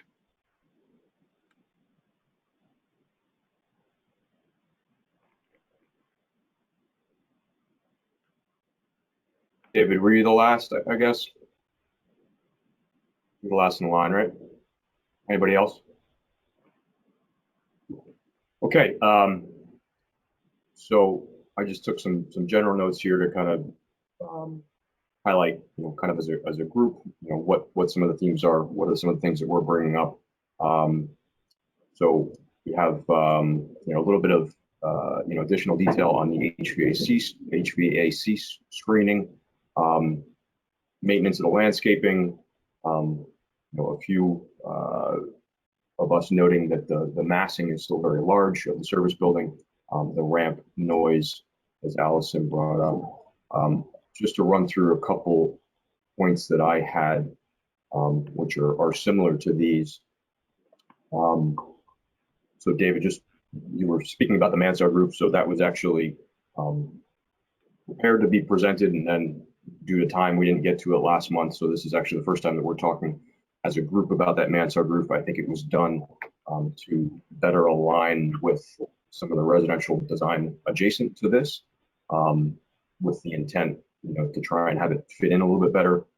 One of the comments that I had was to consider some architectural element at the north property line where that roof has a very long span, to break it up a little bit. Whole Foods has a similar portion of their building as well, so there's some kind of faux dormers that they use to break that up a little bit. I think part of the crux of this issue is what will be seen from the adjacent property, and really we need to consider what's going to be seen year round. Certainly the additional plantings are going to help screen this a lot, but I think there will be either near term before trees grow to mature heights, or potentially where there are some of the existing trees that lose leaves, that do not provide screening year round, there will be still some view of at least that roof, and therefore I think some sort of additional architectural element along that roof line would help break it up a little bit. And I will just circle back to this rendering just to look at that as a group.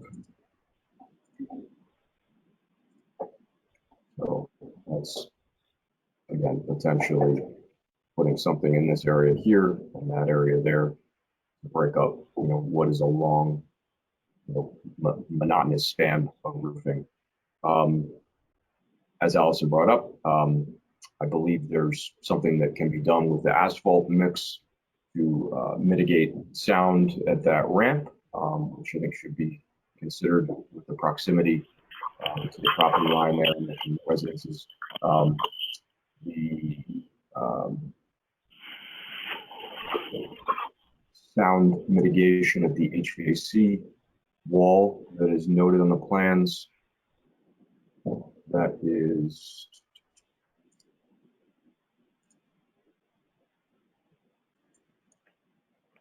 so that's noted here. Acoustic panel solution to be determined. I think with again the proximity to the residence is something that's better defined as to what this wall would be, and then possibly whether it can be returned. Obviously, there's airflow that needs to be considered here, but I think some sort of return on that side, or at least on this side where you have more room, would increase whatever sound mitigation you can do, and also make sure that that actually can't be seen. One of the things that was mentioned a number of times, which I had on my list as well, was maintenance. I think whatever plan can be put in place is critical to have the understanding that what's going to be put in will be maintained, and like Leslie said, if trees die, they're going to be replaced. So I think that was really the list that I had. So I think we can put these together in a letter. Is there anybody that wants to respond now, kind of having heard everyone's comments and having heard mine? David, was that you? Raise your hand. Yep. Yeah, Dave Riley, ARB. Yeah, I think Dave, your concept of breaking up the mansard roof with architectural elements would be worth exploring, whether it be like gable structure. I think if we go back to that perspective actually on the back, because there is not the mansard on the showroom side, but on this back side, could it be even that those trespa panels that are being used at the top of the ramp somehow kept put onto the corner so that they square off the corner and bring that language across? I do feel that my main sticking point with the mansard roof is, and I think you addressed it as well, is just the extent of it, and it's kind of the monotony of it. And if it's attempting to break up the massing, I don't think it's really achieving it in the current form. Yeah, agreed. And I would imagine what's being proposed here is a little, which is a more traditional roof, is a little bit simpler to construct than what was going to be a little bit more custom, essentially trespa fencing or a wall. So yeah, like you said, potentially using a section in the middle or on the corners to continue that language to kind of bring the two design elements here together. And I just wanted to go back and take another look at this section here, which again represents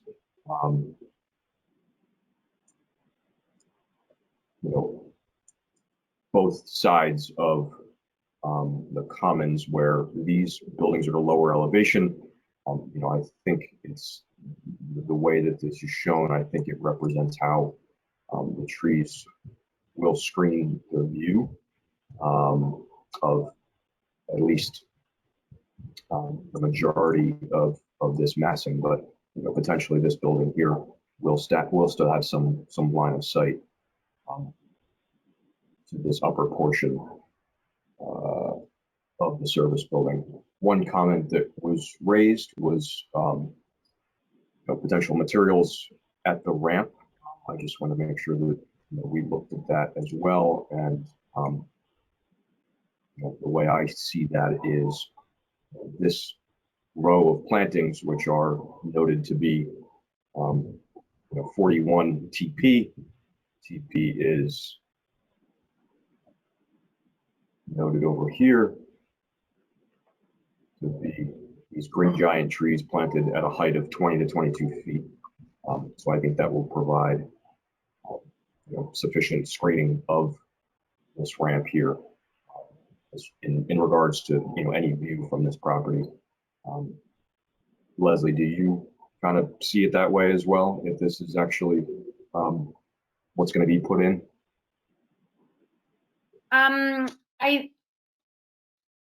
I don't know how those trees are going to handle with snow load because they're basically cones. Sorry, Leslie McCauley, ARB. I've said it from day one. I just don't think they use the right species of trees. Like, they look good, but I don't think that in the long run they're going to look like a bunch of ladyfingers, like those cookies, and then they're going to start splitting. Okay, we'll note that concern, certainly. Maybe not the ladyfinger part. Okay. Mr. Gleason, I believe you're on the call. Since you are there, I just want to give you the opportunity, if you wanted to spend a couple minutes to respond to anything. Otherwise, as we've noted, we will package up our comments, recommendations, suggestions into a letter to P&Z. I have no comments. I await your report, and I appreciate all your efforts in making improvements. I think we've worked hard to honor the spirit of your comments and look forward to receiving your report. Okay, thank you. Thank you. All right, Liz, I think I can turn it back to you. Thanks, everybody. Liz Geiger here, ARB Chairman. Great job, Dave. We'll work on, you and Dave Keene will work on getting a report done this week, right? And we'll get that over to Mr. Gleason by end of week, right? Yeah. Okay, fantastic. Because I know they're going to take it and go see P&Z once again. All right, so thank you guys.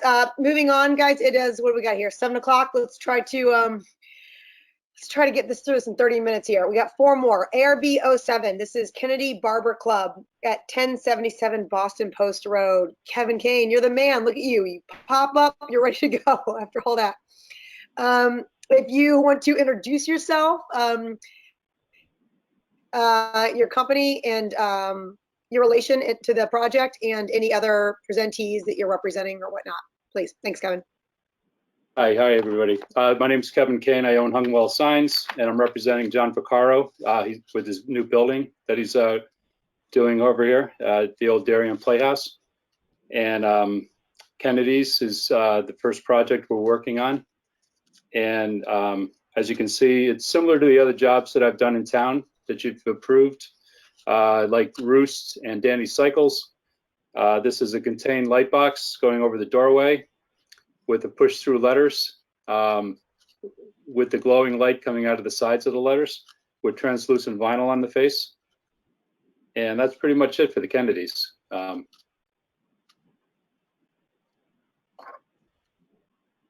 Okay. This will be an LED sign, sorry. No, that's great. Okay.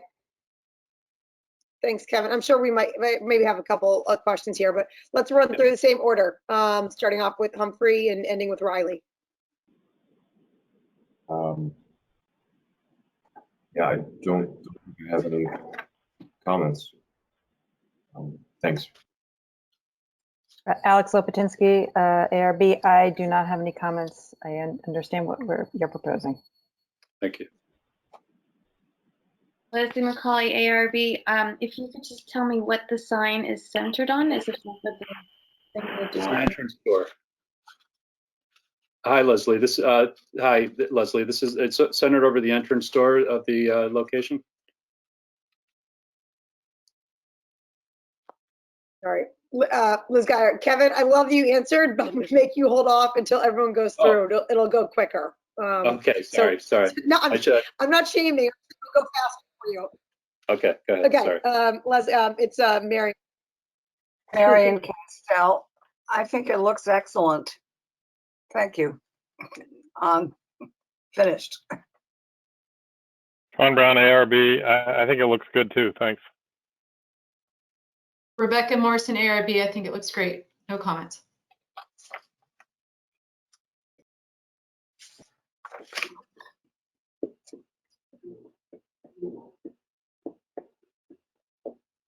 Allison's muted. Allison, you're on mute still.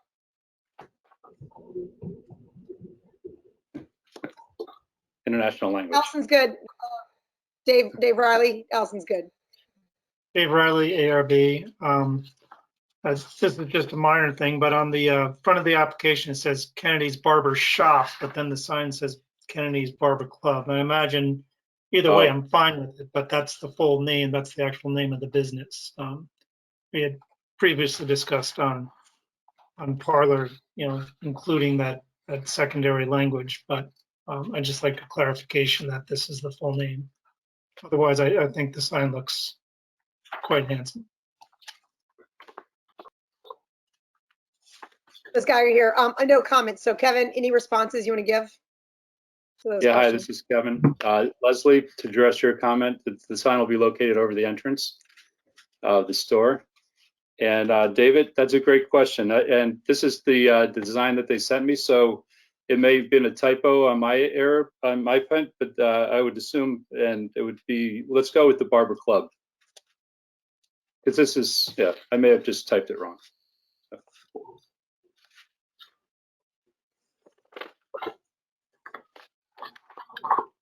All right, Liz got you. That's great. Kevin, sounds good. Club, shop, sounds great. Full report. We'll get you a letter. Go ahead and proceed working with Vaqueros. I'll get out as soon as I can here, but you can work with Dave Keating and Planning and Zoning in the meantime to proceed with a favorable report. All right. Moving on, ARB number 8, 2021. It's also at 1077 Boston Post Road. For Laurent Lighting. So Kevin, for the record, introduce yourself, the owner, and review the proposal. Hi, my name is Kevin Kane with Hungwell Signs. I'm the owner of the company, and John Vaccaro's building at the old Darien Playhouse. We're proposing the other second tenant, Laurent Lighting.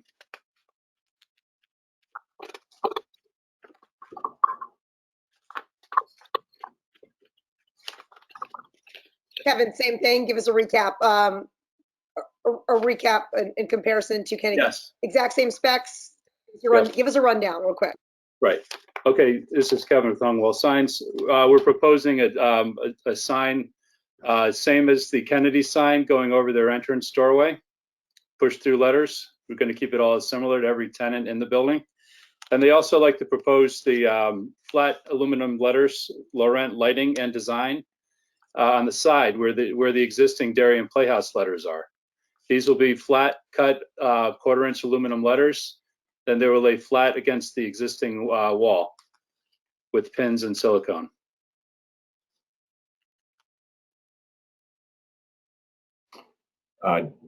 David Humphrey, ARB. Yeah, again, looks good. I thought maybe for a minute that the two signs were different heights because it looks that way on the elevation, but I see that they're both 19 inches high. So it looks good to me. Okay. Thanks. Alex Lipatinsky, ARB. I have no comments. Looks good. Leslie McCauley, ARB. Is and Design part of their business name? Yes.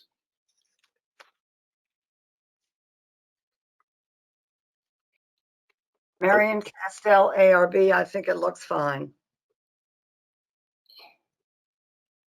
Sean Brown, ARB. I think it looks good as well. Thank you.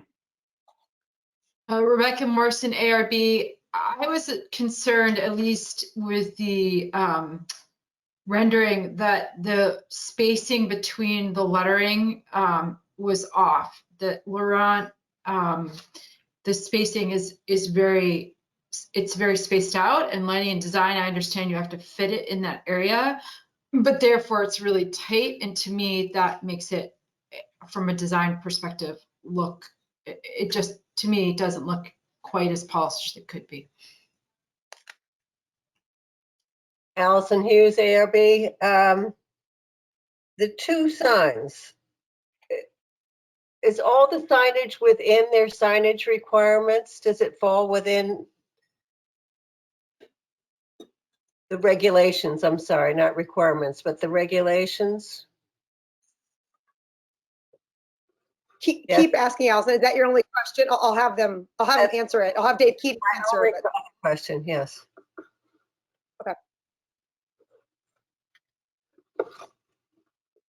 Steve Riley, ARB. I would second the question from Allison regarding the, particularly the second sign where, and also I guess my comment on that where on the, where it's Laurent over the two windows and then lighting and design, whereas on the north facade and design is kind of in smaller letters. It seems like there's a certain lack of consistency between the two sides, and I think perhaps on the, I guess, the west elevation, if the end design somehow was secondary, you know, even though it's part of the overall name of the business, it would just be more consistent. Maybe there would be a little bit more balance on that. It seems like the way the letters are spaced out on Lauren and then lighting and design is just kind of crowded in there. It seems a little weighted to the one side. So I have a bit of a concern on that. Liz Geiger here, Chairman. I did two things, Kevin, for me. One, the light box, it's a different size than the one proposed by Kennedy Center, and I want to know that. This light box is 54 inches wide by 19. The Kennedy one, I believe, is 80 by 19. I guess, will that be the case for this building? Is just the light boxes are going to be adjusted in length for doors, or should they be consistent? So that's question one there about the box. And my second one is kind of where Dave Riley was going. Is the whole business name Laurent Lighting and Design? And if it is, I don't really enjoy how they've placed the sign on this one. I don't know if it's the western facade, and I'm disoriented here. Eastern facade. I feel like it should be Laurent. If it is the whole title, maybe Laurent Lighting, and then in Design should be small again under lighting somewhere, or I'm not sure, but so maybe my question is, confirm that is the full business name, and maybe I'll open it up to the ARB other members and say, do you guys have other suggestions? If it is the whole business name on how to, do you guys like, I'm with Dave Riley. I think it looks a little odd having lighting and design jammed in there. Okay, that's it. So Kevin, you can address, and then maybe we'll open it back up to the board. Yeah, sure. Hi, this is Kevin again. Rebecca, this was requested to space the letters out this way. I totally understand what you're saying. I think she, like you mentioned, she's trying to use that full space by spacing her letters out. I could, it's option. We could talk about bringing the letters closer together, but that's what she wanted to design. I totally see what you're saying, but this is what she requested of me.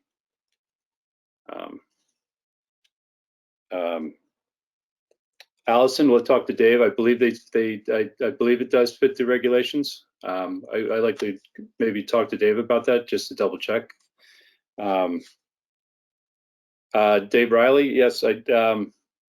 Again, this is her full name of the company, and this is she wanted to put the "and" a little bit smaller as part of her design. I totally understand what you're saying about the different sizes.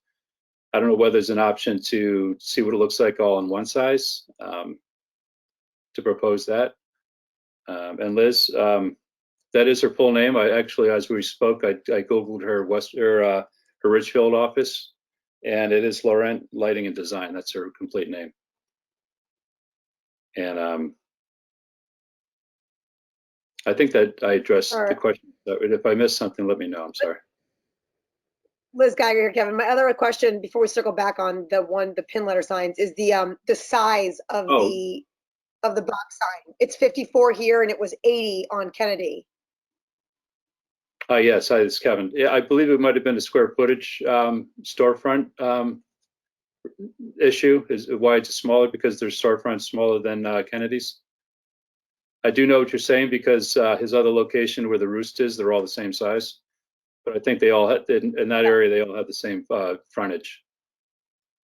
Okay, got it. So it just is mirroring a certain front. Okay. I just want to make sure it doesn't look odd sign to sign, but I guess it won't, because the store frontage will be proportional to the store frontage, so it won't look odd, I guess is what I'm getting at, compared to the other neighbors. Correct. Okay. Who else? I mean, yeah. Great. This Rebecca Morrison, ARB. I really feel like the kerning really needs to be the same throughout that sign. It just looks I mean, I worked in typography for a long time. It just looks off. Even if you pull the Laurent closer together, but it just seems like you're trying to cram a lot in one small space and then space out the other. The letters need to be the same size and the kerning needs to be the same. Can I respond to Rebecca? Oh, okay. Hi, it's Kevin again. Okay. Rebecca, do you mean that the kerning is too much, or can we lessen the kerning, or do you want it all? I just feel like it should be equal. I mean, you've got the kerning like very spaced. It's very spaced out with Laurent on that side, and then lighting and design is crammed, and therefore it doesn't read right. It just to me, if there was at least like if you put Laurent in the same kerning as lighting and design, and there was a white void on either side, it at least would read a little bit. If lighting and design is supposed to fit on that 2-bay window, at least it would read correctly. Right now, to me, it doesn't read correctly. I think her issue was just that if we kept it, she didn't like the fact that there was going to be too much spacing left and right of it. That's why she spaced it. I understand her point, but at the same time, right now it reads like in my mind it reads that it was hung wrong. Rebecca, do you have a suggestion on how to alternately approach that sign then? What you would do then? I mean, the only other thing I was thinking is if you put an ampersand between lighting and design, and so therefore that becomes a little bit more spaced out. But if that's the way that her logo always reads, then maybe you can't do that. But I think there needs to be, the kerning needs to be a lot, it just needs to be more uniform in order for it to read properly on that side elevation. Marion Castell, have you finished, Rebecca? I'm sorry. I think it should be reduced in size, so it fits better with the borders quite a bit. It's now it's almost 6, well, 5'7" height for the letters, and the other are 2 inches high. Could there maybe be a reduction in the 5.7 inches so that it relates a little bit more? And it doesn't look so crowded that way, perhaps. That's a good point. If I bring those letters smaller, then we can space them out a little bit. We're talking the eastern facade, is that right? The pin letters on the eastern facade? Yes.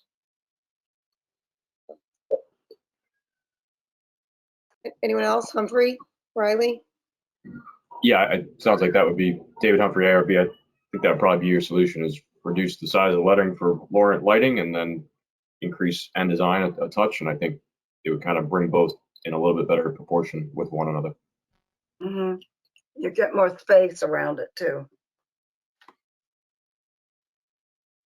Dave Riley, ARB. One other question on the north side.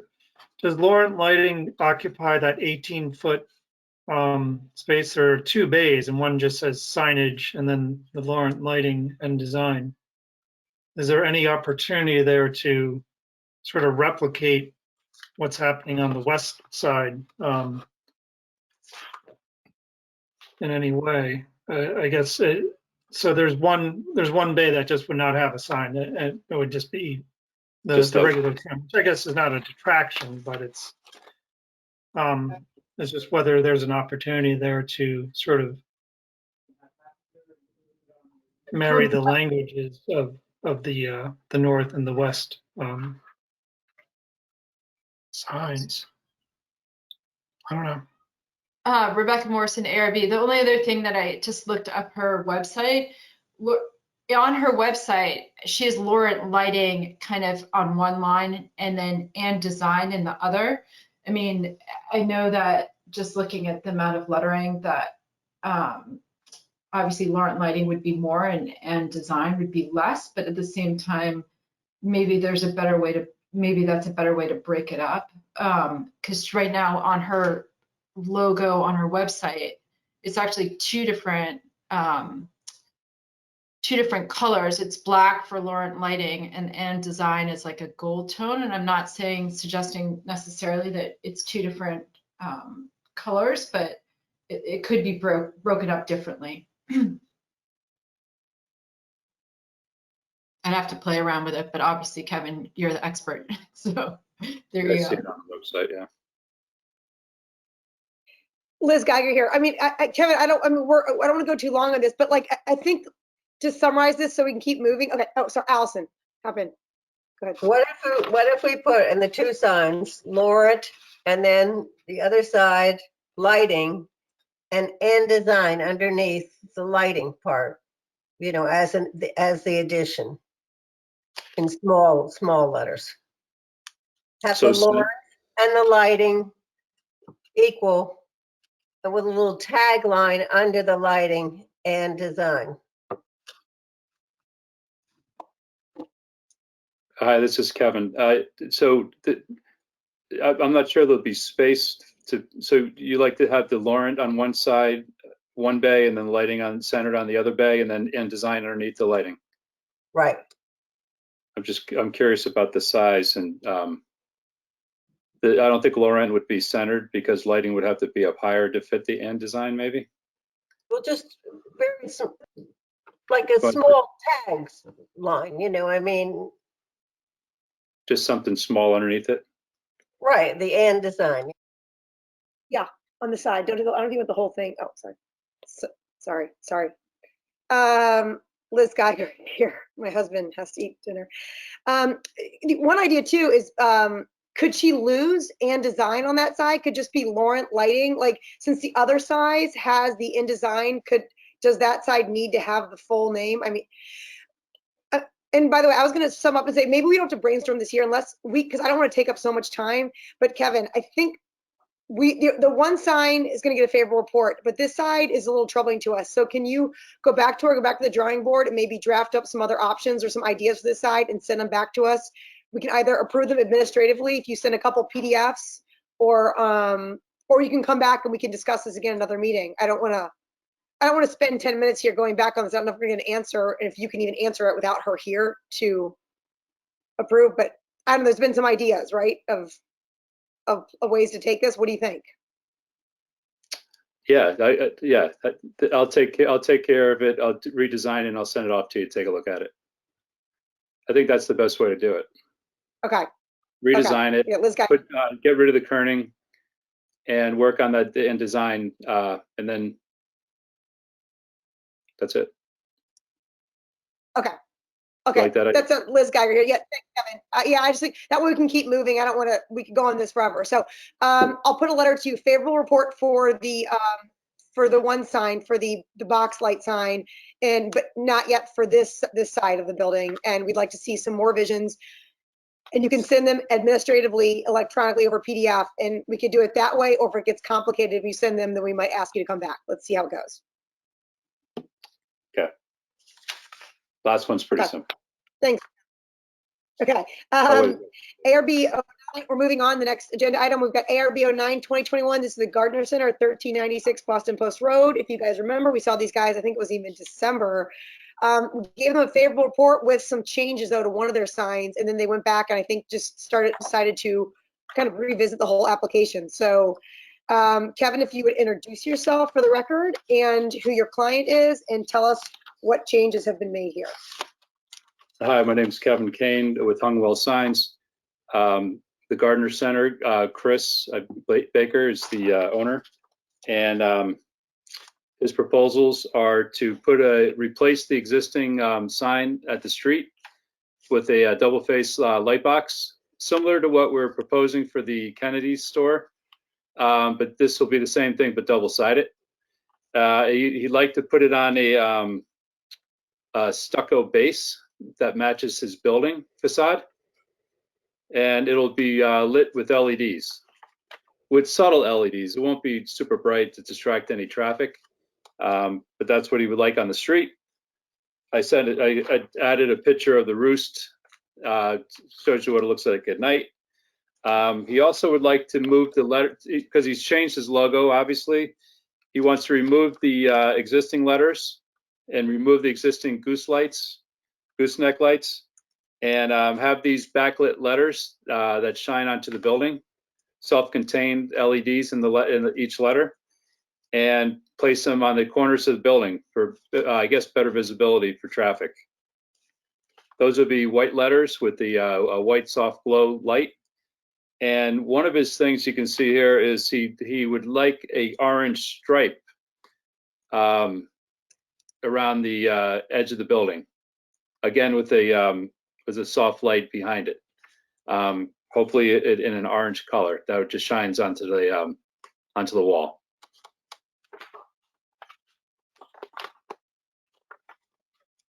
That's it. David Humphrey, ARB. I guess first thing, the size of the orange strip might be good to get an actual elevation showing it perfectly to scale, because it looks like the width of the orange line is the same on both of these renderings, but the distance is different. So I think one might be a little big and one might be a little small, only because I don't know, I'm a little concerned with how this would actually end up looking as is. I don't know whether you have any pictures of something similar that you've done to represent what this might actually look like. Just having a hard time visualizing how it doesn't just like look like a bright orange strip like it's a diner or something. You know, the lettering on the building, the Gardner Center, you know, looks good. I guess my other comment would be the kind of branding, so to speak, of the two different signs feels very different. I'm a little confused by the two choices there, where the monument sign is a little bit more traditional. The wall sign, LED lit, you know, is certainly a little bit more modern. I'm not, you know, I think the wall sign's kind of cool, but again, they just feel different. So I'm wondering whether they consider that at all in the design, and whether you might make the modern a little more traditional, or just take the monument sign and have it match a little bit better. I think in general, if you can just provide a little bit more information on what that orange strip might look like, that would be a help. Thanks. Alex Lopatinsky, ARB. I too would like to better understand what the material is of this orange strip. It looks like you're proposing an extruded aluminum piece that is internally lit to create that glow, but how is it fastened? How is it tied to the letters? And assume these are all individual letters that are above it. I also agree that the design for both the monument sign and the sign on the buildings don't seem to be talking to each other. So I think there needs to be sort of a revisit of how that works. And lastly, on the monument sign, The glowing letters in the shot for the roost seems to be on a dark background with the ability to see that glow. I can't envision what that would look like on a white background. So I think the look and feel would probably be different. So if there's an example of what that could look like with the reverse, with a lighter background, it would be good to understand that. That's it for me. Thank you. Leslie McCauley, ARB. I just had one question, and is the monument sign posing a blind spot for pedestrians and traffic? Thank you.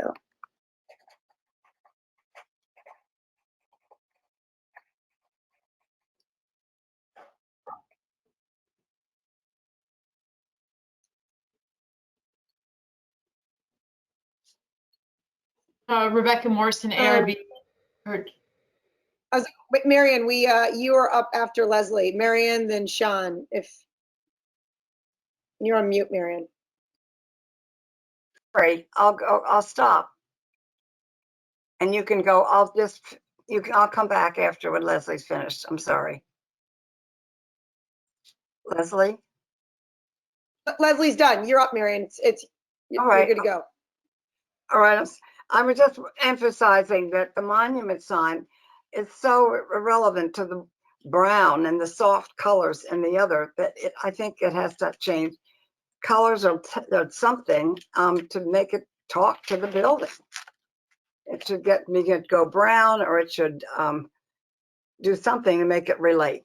That really it bothers me. I mean, it jumps right out at me. But anyway, and I think I agree with the other points about how this yellow orange strip would be, etc. Okay, that's it. Hey, this is Sean from ARB. I have a regulation question that maybe one of my fellow members can answer. On the monument sign, are we allowing internally illuminated boxes now or versus ground lighting? And the second is, we have two logos on the monument sign. Are we permitting that as well? And then my other comments, I'm following up with that have already been stated. I agree with those. Rebecca Morrison, ARB. All my questions have been asked. Allison Hughes, ARB.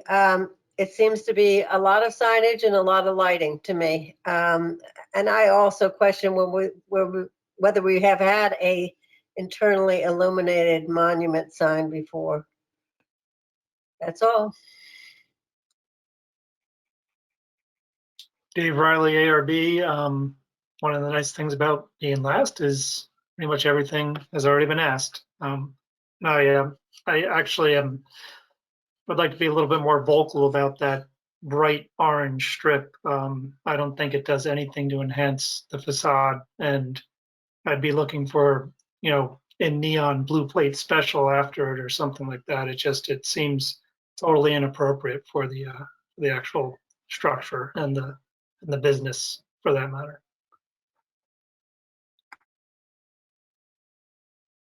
Liz Geiger here, ARB. Yeah, but my biggest thing is the inconsistency between the two signs. And then as kind of Mary and some others said, how the monument sign then relates to the building itself. It seems just detached. And then I think we brought this up before, as Leslie did again, the location of the monument sign. There were concerns about it blocking traffic, but I believe that's only a one-way entrance there. But I'm not sure if it does block pedestrian view, but worth noting. The other one question I had too is that no one actually asked about is there are letters, wall letters, currently on the facade in front of the monument side, where the current monument side is facing the road. So if that's the case, are those letters staying? If that's the case, then there are three different types of signs going on here, which I don't want to say it, but it kindly makes it worse. It's just too much. It's too much. I don't know what's going on. I feel like I want to go there and discotheque. Rollerblade. It's been a long meeting. I don't know, so maybe I'll just end on that. Kevin, Your husband's hungry. go ahead. You want to respond? Okay, so my turn, yes. You know what, Kevin, before you respond, maybe I'll one second. Dave Keating, I don't know, we don't think we have a regulation, but do you want to weigh in on if there is any specific regulation to box sign lighting for monument signs? Dave Keating here. I was just looking that up. I don't see anything that prohibits internally illuminated monument signs. I haven't come across it yet, but I'll keep on looking. But I can't think of others that have been internally illuminated monument signs. Okay, go for it, Kevin. Hi, okay, hi, this is Kevin with Hungwell Signs. I totally understand. Let's see, we'll go with Dave Humphreys. These are the designs that they requested from me, especially with the strip. I totally understand what you're saying. I could find different ideas for you to show what it would look like, but I think that a diner is pretty accurate with with the backlit channel stripe. But I can look it up and see if I can find it and help you out with that. And the sizes, like the 34 feet and the 51 feet, is that what you're referring to as far as the different sizes of strips?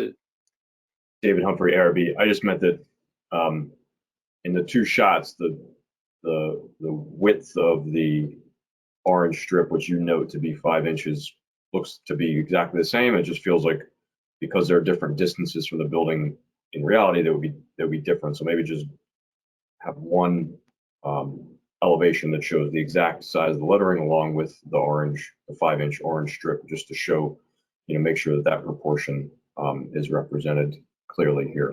It looks like it's close, but I think it's important enough to show in an elevation. Okay, understood. They also, because everyone has pretty similar questions, I'll just run down referring for the branding, because I know what you mean about the leaf is on the monument sign and it's not on the building sign. Again, this is what they came up with a solution for the signage on the building. They wanted to get rid of the leaf. Is that something that needs to be, if they want to propose that sign, the leaf would be included to keep it similar to the monument sign? Is one of my questions. Liz got here. I don't know other people. I don't think it's the leaf. For me, it's more the inconsistency of the different types of lighting and materials and colors, like less about the leaf, but I mean that the consistency of the logo would be nice to see. Oh, about the shape, but the stacking of the logo looks stiff, yeah, because the building is one line and the others is stacked. Is that what you're referring to, right?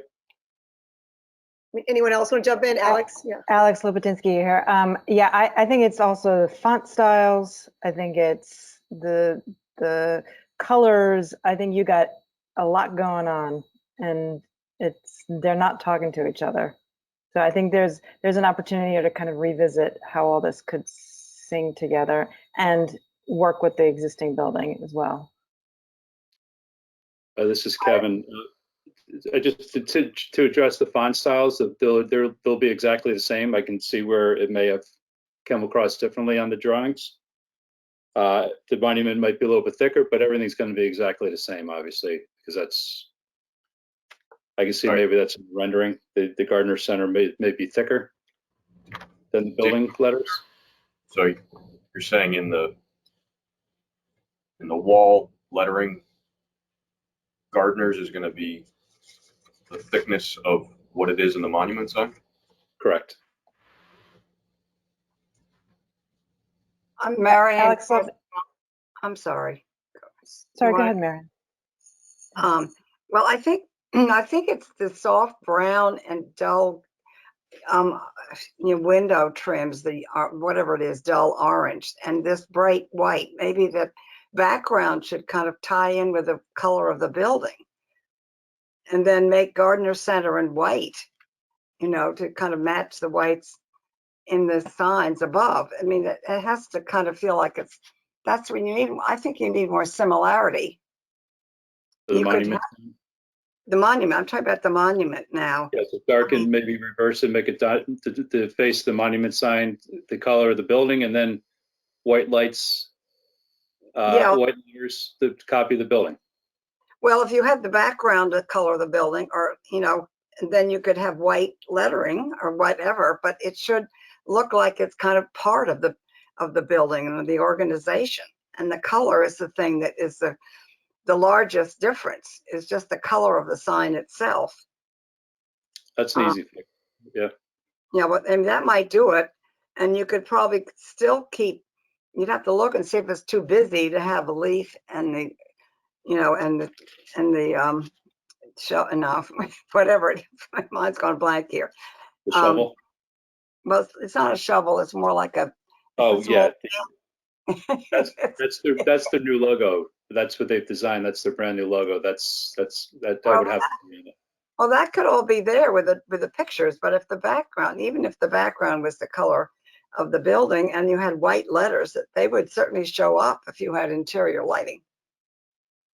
But that's a thought to make it relate a little bit. Okay, should I just keep going? Thank you, Miriam. That's a really good point, and I'll do designs for that for sure, easily. I'd like to address Leslie. I remember we talked about this originally when they first proposed this sign about the blind spot. It's replacing an existing sign, and even with the existing sign, there's stones underneath it. So I don't think this is an issue, and it is a one-way. So I don't think that's an issue with the blind spot.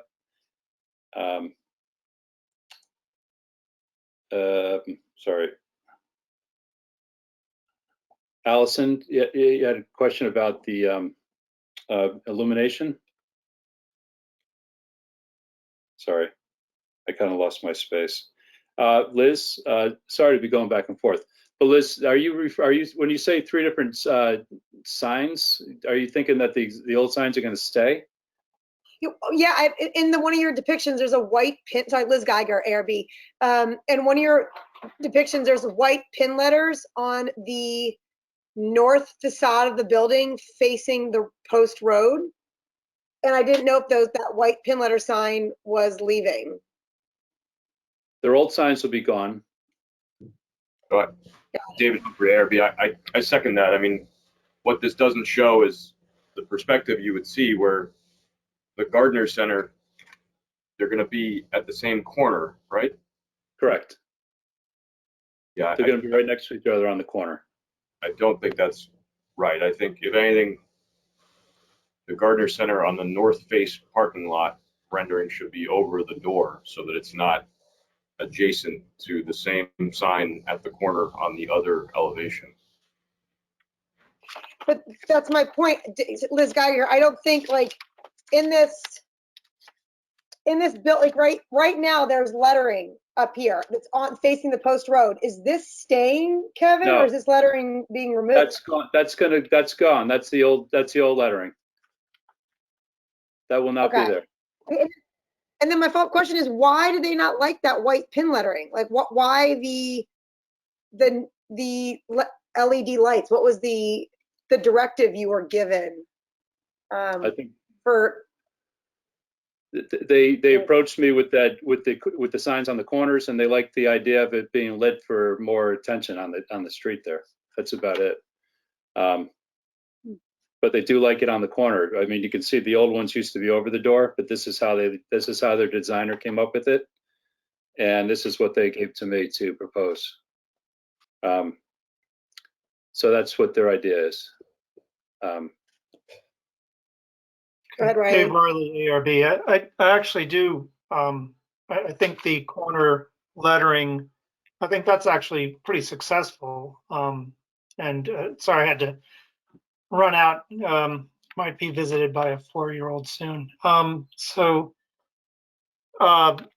would actually, if it was just the Gardner Center on the 2 corners, I would say I actually think that's quite well done. It's I think going back to what everybody else is saying, it's the combination of that and the monument sign, the inconsistencies between that. Wait, Liz Guy here, but Dave, they're not saying that. There's the Gardner Center is going to be on the corner of the east side over the entrance door on a corner of the building, and then current letters facing the post road that are on the corner now are going to be removed.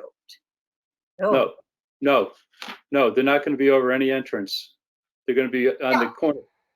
I know, but you only have one corner. You don't have a corner meeting of signage, right? Yeah, Yes. that corner where they come together right there, the drawing on the left is the post road and the other one is from the parking lot. So that's that corner. Got it. It's going to be right on like a V, so you can, there's That not is a going to be lot anything going on. over the doorways. Well, I'll go back to like, if that is the case, and if I do like the corner, like Dave Riley just said, I find that interesting, but I don't think it does reflect the monument sign. I think there's a detachment there still.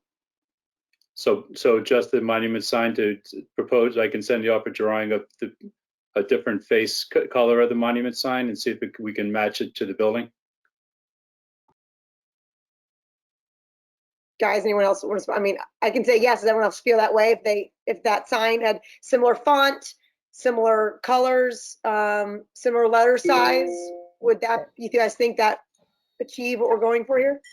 Alex Lobatinsky here. I think it would help to unify all the signs. Yes. So consistency in font, consistency in color, so that they all talk to each other.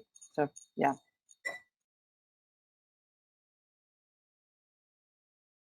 Just David Humphrey, ARB. One quick thing: if you're able to provide a rendering from the corner perspective versus just the elevation, even if you just use the one that's Google Street View, which is pretty accurate right now, I think that would help kind of visualize everything as a whole, as you will see it when you drive down the road, versus just standing in front of one elevation at a time.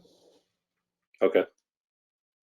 Well, I think you'll definitely see it. I think it's altogether a little too much illumination. That would be my consideration. Only concern that either on the roof or the monument, but not the roof, the facade.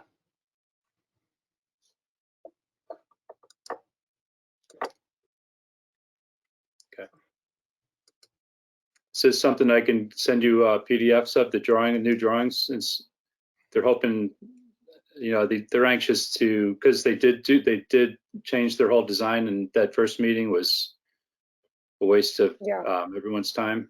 Is there a way to send you renderings, or do we have to wait for next month's meeting?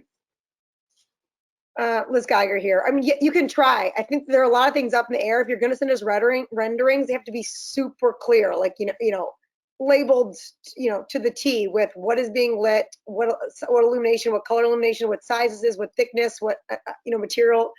There's going to be a lot of questions back and forth, and if you pass it and I start seeing a lot of questions from the ARB, then I'm going to say we're going to take it to discussion. So you can try. I mean, I'd love that to keep things moving. The one thing to consider too is, go ahead. No, I'm just going to say, everything's Well, obviously, the type style obviously is all going to be consistent. Maybe it's not in the rendering, but you know, they're all proposed halo lit letters. So I'll keep it as clear as possible. Other than that, yeah. I'll give you more drawings on the monument sign. Liz Geiger, one thing to consider is the overall illumination. Do you want to? Sorry, I don't know who was speaking. Do you want to? Should I propose non-illuminated letters for the building and illuminated for the monument? Why don't you do this? Why don't you propose the ideal and then give us a scaled back version without the illumination? Because it sounds that might be an issue. So if you can give us 2 levels of that, Dave Humphrey, go ahead. Yeah, David Humphrey, just gonna say some sort of, you know, I don't know whether you can do a rendering for that light strip, but if not, you know, a photo of something that looks like that, because I think for me that's more of an issue than the lit lettering itself.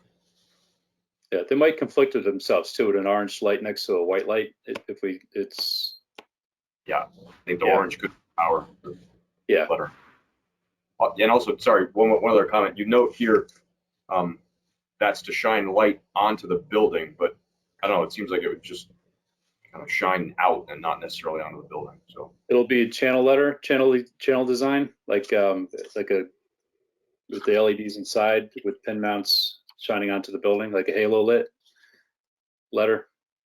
I meant your note is referring to the strip. Yeah. You say to shine light onto building, but I don't know, it seems like it would just more shine out and not necessarily kind of illuminate the garden center lettering, which is already being illuminated. Liz got here. Kevin, also something you could do in the meantime, if you to help facilitate digital approval, is if you have a sample of this lighting, of one of these lighting strips, what we'd be looking at, you could drop that off to Town Hall, to Tamra, and we could all go in and see it. And that would kind of give us an idea of what you're talking about, the size of things, the degree of illumination, that might be of help. Okay. All right, you guys, anything else on this one?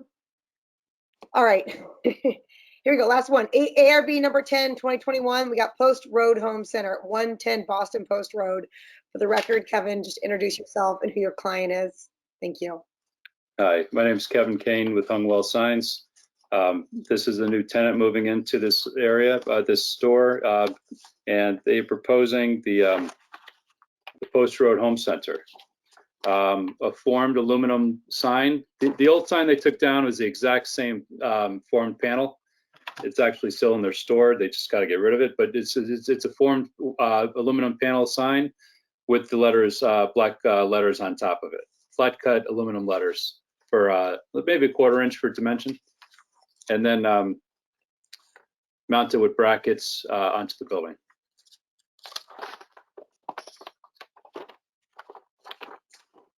David Humphrey, ARB. Yeah, looks okay to me. As long as that lettering fits into our regulations, okay with me. Thanks. Alex Opatinsky, I have no comments, looks fine. Leslie McCauley, ARB, was wondering again what the sign was centered on. Thank you. Marion Castell, ARB. I think it looks fine, but boring. I don't know how you can zip it up. It's just boring. Yeah. Sean Brown, ARB. The rendering in the application has a white silver background, and on the application itself, it says the background is black. So just to be clear, you need to define which is which.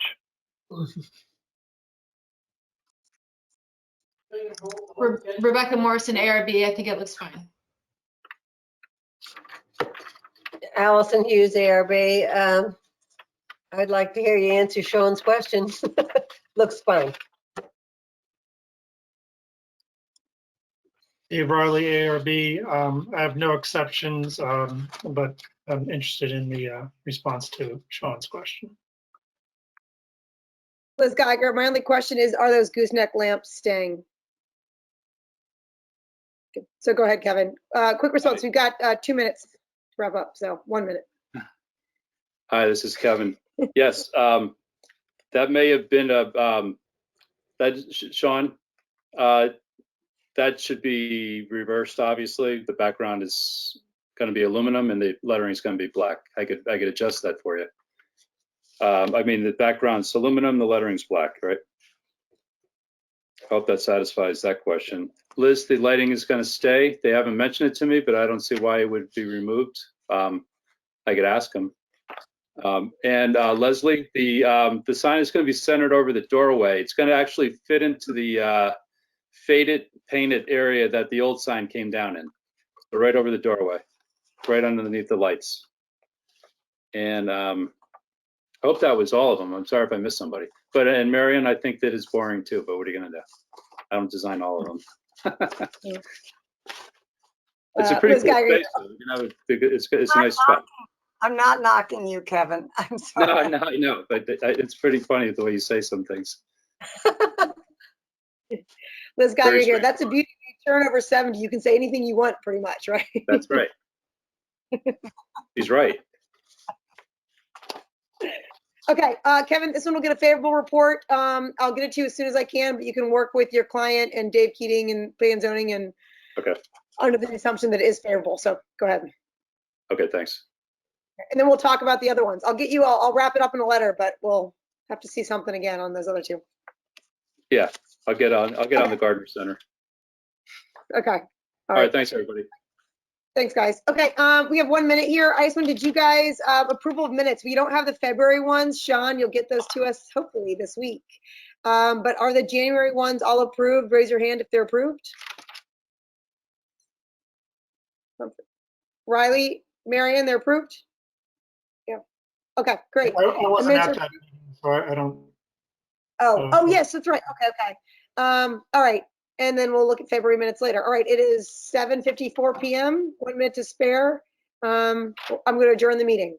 Thank you, guys. Thank you. Thanks. Bye. Good night. Thanks, Liz.